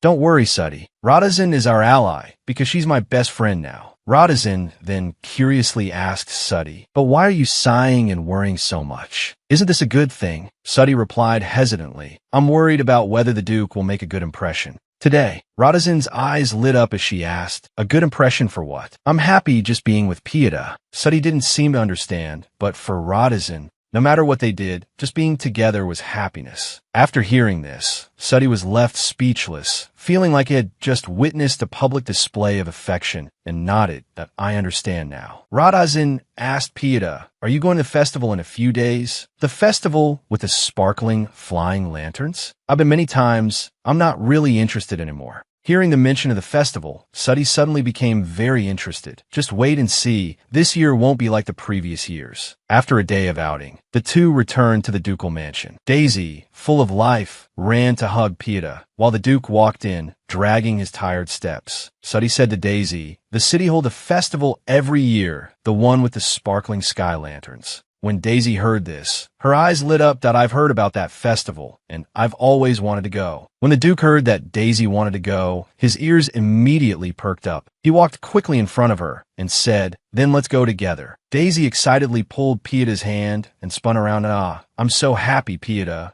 Suddy, seeing this scene, was very pleased with his plan. Now, all that was left was to prepare thoroughly. He began to scout the location for the Sky Lantern Festival. One spot was in the middle of the coastal area where one could watch the lanterns rise into the air. The other spot was by the coast where one could see the beautiful sight of thousands of lights falling behind the cliffs. If he wanted to arrange both spots, the four of them would have to sit separately and wait, why do the four of them need to sit together? If it's just the two of them sitting in a separate spot, wouldn't that be even better? Having made his decision, Suddy smiled smugly that I really am a genius. Soon, the day of the Sky Lantern viewing arrived. Both locations were carefully decorated by him. The seats for the Duke and Daisy would be placed in the middle of the coast. As the time drew near, Daisy and Pieta excitedly ran ahead, then got out of the carriage later and asked the guide, where are the seats? The person replied, Suddy said to meet at the fork in the road. The Duke went to the designated place and saw that there were two seats prepared both in the middle of the coast and by the seaside. He couldn't help but chuckle. He had originally planned to pretend he didn't know, but seeing the romantically prepared seats by the seaside, how could he pretend anymore? He even prepared a spot by the seaside. All right, no need to wait, let's just go. He looked at the romantic seats by the sea, feeling that sitting here was no different from publicly declaring his feelings. As the sky gradually darkened and the festival began, Suddy came running, out of breath. What are you doing here? I was waiting for you at the fork. Why didn't you come? The Duke replied awkwardly, isn't this the place? No, it's the spot in the middle of the coast, Suddy said, and then grabbed the Duke's hand. Come with me, quickly. But as soon as they stood up, they saw that the middle of the coast was already packed with people. Amidst the surprised cheers of the crowd, thousands of sky lanterns shot up into the air. The Duke and Suddy could only helplessly sit back down in their spot. The two men sat in that romantic space, both feeling awkward. At this time, some curious tourists saw the special seating and came over to see which romantic couple it was. As a result, they saw two gentlemen sitting there, causing them to let out exclamations of surprise. Daisy smiled, then quickly left the spot to make way for others. Suddy awkwardly asked if he should pull down the curtains. The Duke replied helplessly, Wouldn't that be even weirder? Suddy, next time you can just tell me directly. Meanwhile, Daisy and Pieta were eagerly watching the sky lanterns.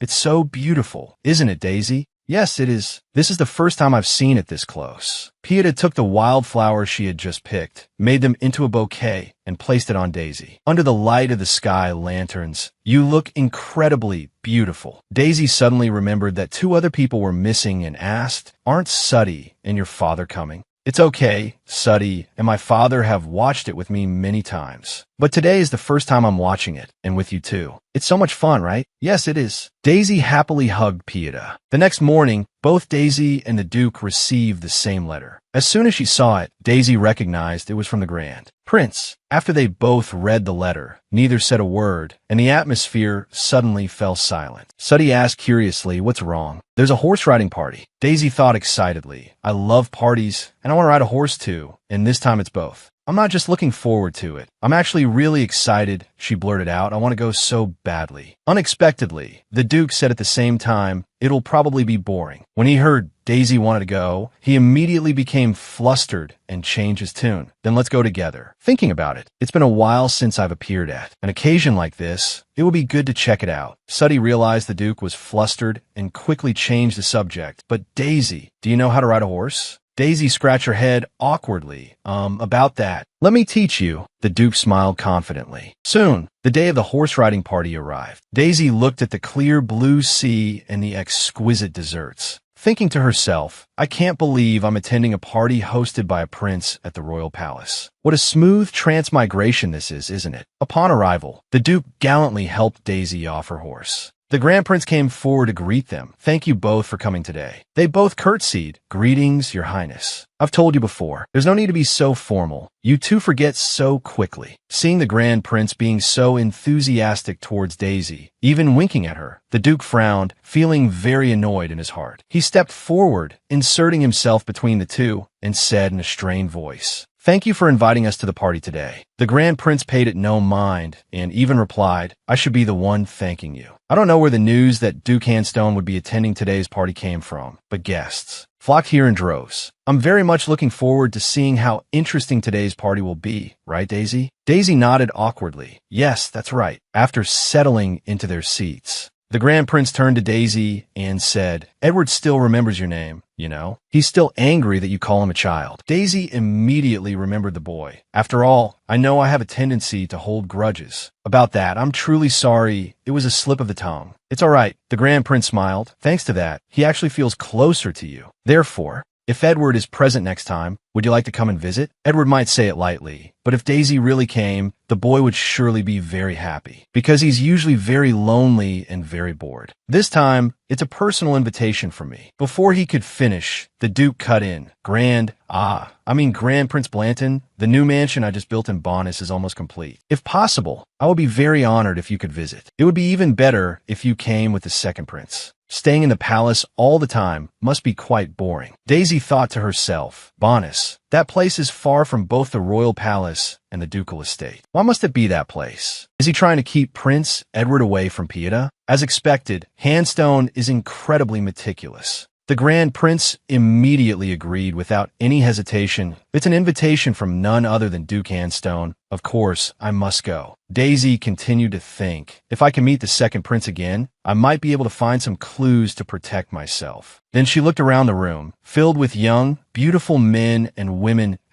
Daisy is in charge of the Duke's daughter's education. Just by looking, one can tell what an excellent tutor she is. And it's true, most of life's etiquette is more effectively taught while living together, isn't it? Yes, Daisy nodded along. But inside she felt extremely awkward. I've only taught the child how to break a pumpkin with her hands. Amidst the cheerful conversation, Daisy's stomach let out a soft gurgle. Humph, am I hungry from laughing so much? But why isn't anyone touching the desserts? Could it be that I'm the only one who's hungry? Daisy thought miserably. She couldn't just reach out on her own. Everyone was still watching. Just then, the Duke noticed Daisy's discomfort. He proactively took a few pieces of cake and placed them on the plate in front of her. All eyes turned to the two of them, making Daisy so embarrassed she didn't dare to touch her fork. Fortunately, the Grand Prince spoke up, breaking the awkward atmosphere. What a coincidence, my mouth is also feeling itchy from talking so much. He laughed. These cakes and cookies were baked by the palace pastry chef starting early this morning. Everyone, don't just stare, have a taste. As soon as he finished, someone exclaimed, "Oh my, so does that mean we have a chance to eat the famous lemon cake today?" Of course, that was the first thing baked. Then I must take the opportunity to taste it. Finally, Daisy got to enjoy the cake she had been longing for. After eating, everyone began to move towards the beach to participate in the main activity of the day, horse riding. Riding on the grass is fun, but riding by the beach is truly wonderful. I think I might have a bit of talent for horse riding, Daisy said cheerfully. The Duke reminded her, "The waves are big, be careful." Goes without saying, who was it that taught me? Daisy laughed, piece of cake. Suddenly, another horse charged forward, knocking Daisy's white horse to the side. A young lady came forward to greet the Duke.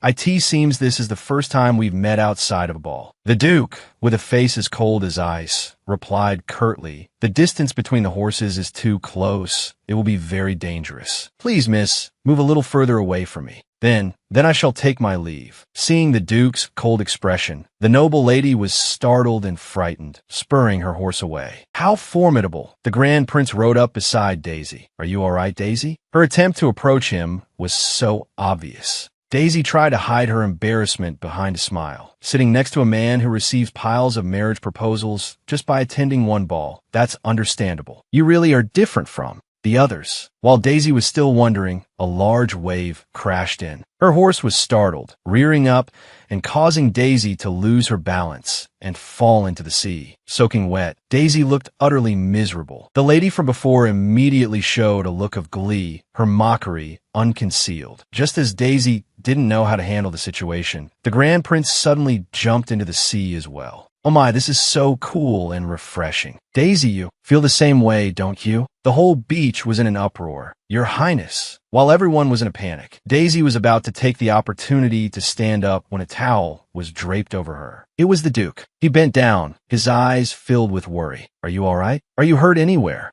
"Just endure it for a little while. I've sent someone to bring clothes." The Duke, paying no mind to Daisy being soaking wet, lifted her straight up, then turned to look at the Grand Prince. "Are you all right?" The Grand Prince looked at the Duke and smiled faintly. To everyone's surprise, the Duke carried Daisy into the house. The Grand Prince stood from a distance, silently watching the two of them. At the end of the party, the Duke and Daisy said goodbye to the Grand Prince.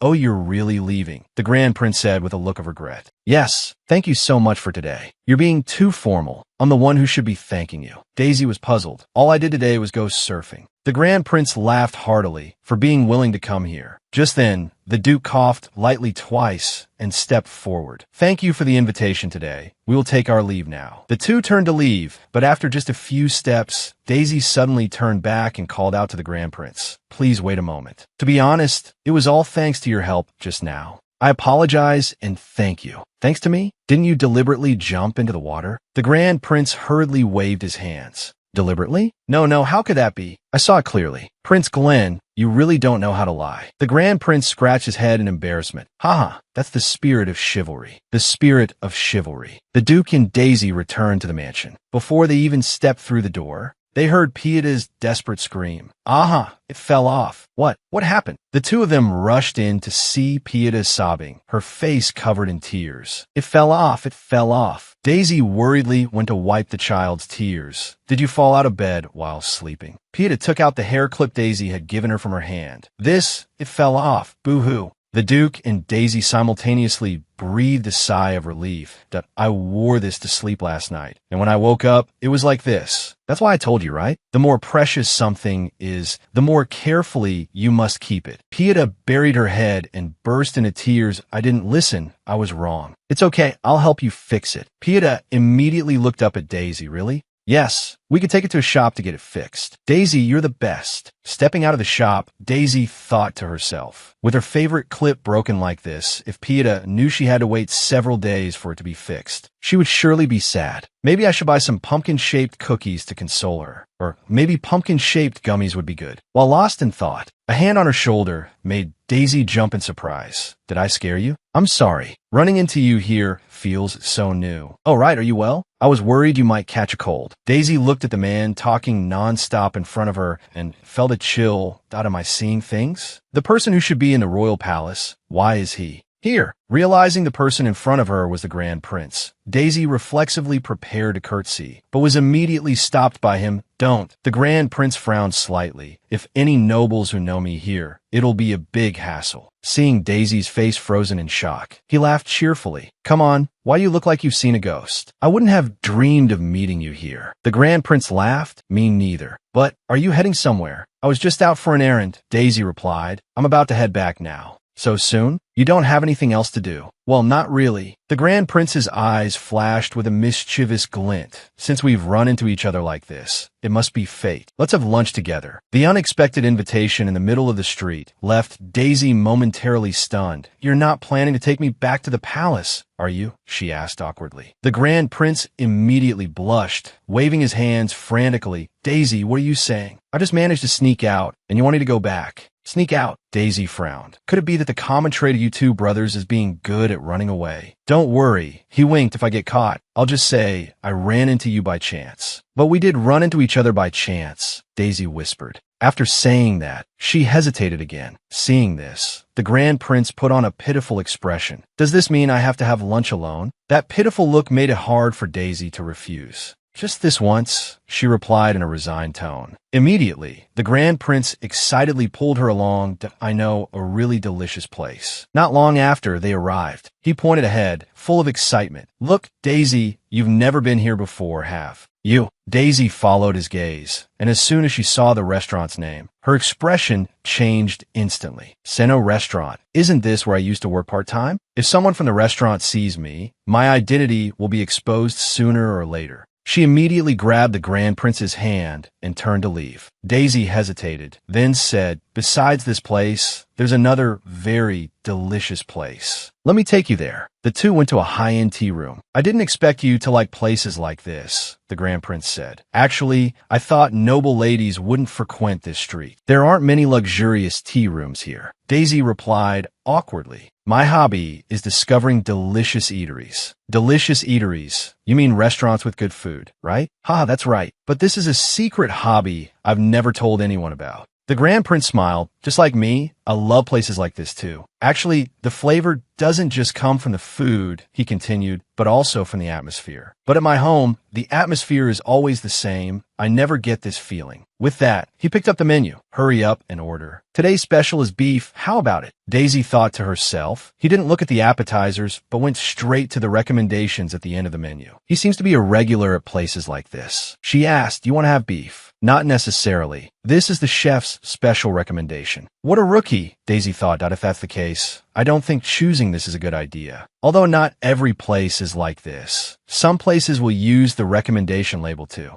clear out leftover ingredients, so the quality isn't guaranteed. The Grand Prince was curious. How do you know about this stuff? I used to work in a restaurant, Daisy blurted out and immediately realized her mistake. She quickly picked up the menu and continued. This place has a very delicious pork dish. It's not gamey at all. The meat is tender and the taste is amazing. Would you like to try it? The Grand Prince smiled brightly. Is there any reason to refuse? Each dish was beautifully presented. After trying them, the Grand Prince said happily, this is incredibly delicious. Daisy asked curiously, every time you go out, do you always use this fake name? The Grand Prince looked around, then leaned close to Daisy and lowered his voice. Isn't my name Glenn Blanton? This is just a part of my name. Daisy laughed and covered her mouth, but suddenly realized the Grand Prince was staring at her intently. Why is he looking at me like that? She thought. The Grand Prince said seriously, Daisy, I have something I'm very curious about, but it's a very private matter. May I ask you? Yes, please ask. Daisy couldn't guess what he was about to say.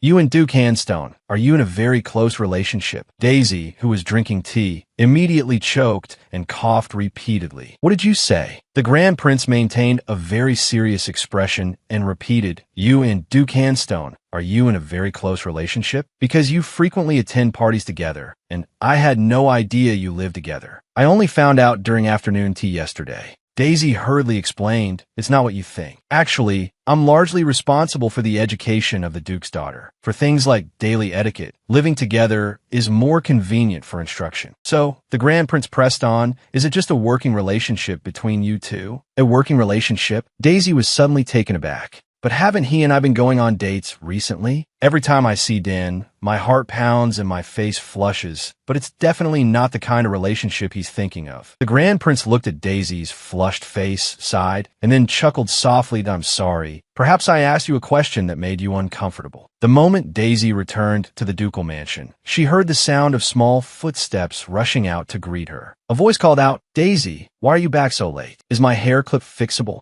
Can I make it exactly like it was before?" Daisy patted Pieta's head and reassured her softly. "The repairman said it could be fixed, don't worry." Pieta breathed a sigh of relief. "That's a relief." "Oh, right," Pieta said cheerfully. "Come here, I have something to show you." As Daisy opened the door, she saw Din and Suddy fiddling around with sad expressions. "You're back late. I didn't expect it to be this late." Daisy looked at the small model house in front of them and asked, "What is this?" "This is the little house I made with Father and Suddy while you were out." Pieta showed off happily. "Now we just need to install this chocolate door, and it'll be finished." Suddy stretched and said, "You have no idea. Our young lady was crying her eyes out because you were late. She thought the hair clip was broken for good and was sad all day." Daisy then understood. It turned out the two of them had made this house to console Pieta. She bowed her head and apologized to Pieta. "I'm sorry, Pieta. Actually, I met someone today, which is why I'm late." "Really? So you were busy today, too?" Suddy asked curiously. "Who did you meet?" Daisy replied, "I happened to run into Prince Glenn in the city." The moment he heard that name, the Duke's hand suddenly tightened its grip. A cracking sound echoed, silencing the entire room. Pieta slowly turned her head and saw that the door of the chocolate house had broken in half. "Daddy, that's the door. We just need to put it back on." She immediately burst into tears. Her heartbreaking sobs made Daisy worry as well. The Duke, however, just stood there with a gloomy expression, not saying a word. That evening, Suddy secretly observed the Duke and thought to himself, "I've been following him for so long, and this is the first time I've seen him so down just because of matters of the heart." Suddy blurted out, "The Crown Prince is really something else. His hobby is sneaking out of the palace to wander the streets and see the excitement." The Duke said in a low voice, emphasizing every word, "Yes, really something, pretending to be a commoner, with no restraints, freely roaming the streets. It's truly..." He paused for a moment. "Very interesting." Suddy, pretending not to see the Duke's worsening expression, continued to add fuel to the fire. Daisy must have been impressed by his friendliness. Compared to someone who just stands there, says nothing, and always has a face as cold as ice, being with someone like the prince must be much more comfortable. Seeing the Duke tighten his grip on the spoon, Suddy added another sentence. The two of them had a great time talking. Daisy said she laughed so hard her stomach hurt. "I've never seen her that happy before." The Duke couldn't take it anymore. The Duke called out in a cold, low voice, "Suddy." Suddy jumped with a shiver, seeing the Duke's grim expression. He couldn't help but think to himself, "It's because you always make the atmosphere this tense that you can't succeed in love." Daisy must have had a hard time. The Duke suddenly blurted out a question. "Am I really that stiff?" Suddy thought to himself. He finally took the bait. He replied, "Instead of stiff, I'd say it's very difficult for others to guess what you're thinking." "Difficult to guess my thoughts," the Duke repeated. "That's right," Suddy nodded. "If you like someone, you have to say you like them. You have to show it so they know what you're thinking." The Duke frowned at him. "Do I really have to say it out loud?" Suddy said seriously, "As someone who has served you for many years, as a friend for so long, today I must be honest with you. If you keep on like this, what if Daisy's heart is moved by Prince Glenn? What will you do then?" Late that night, an urgent letter tied with a red ribbon was delivered to the Duke's residence. That meant an important mission. While packing his luggage, the Duke couldn't stop replaying Suddy's words. Prince Glenn is naturally lively and straightforward. That's his advantage. When he likes something, he shows it clearly. This time he's going to Bernice, and there's no telling when he'll be back. Let alone being unable to express yourself. It's very possible that when you return, she might not be as close to you as before. The next morning, Daisy went to the gate to see the Duke off. "Travel safely," she said. "Even though Pieta and the second prince only become involved later, you're still worried, right?" "No." "Regardless," she continued, "I will find a way to change our destined fate." But in the Duke's mind at that moment, only Suddy's words echoed. "You have to show it so they know." He stepped closer and suddenly pulled Daisy into a hug. Daisy's face immediately turned red.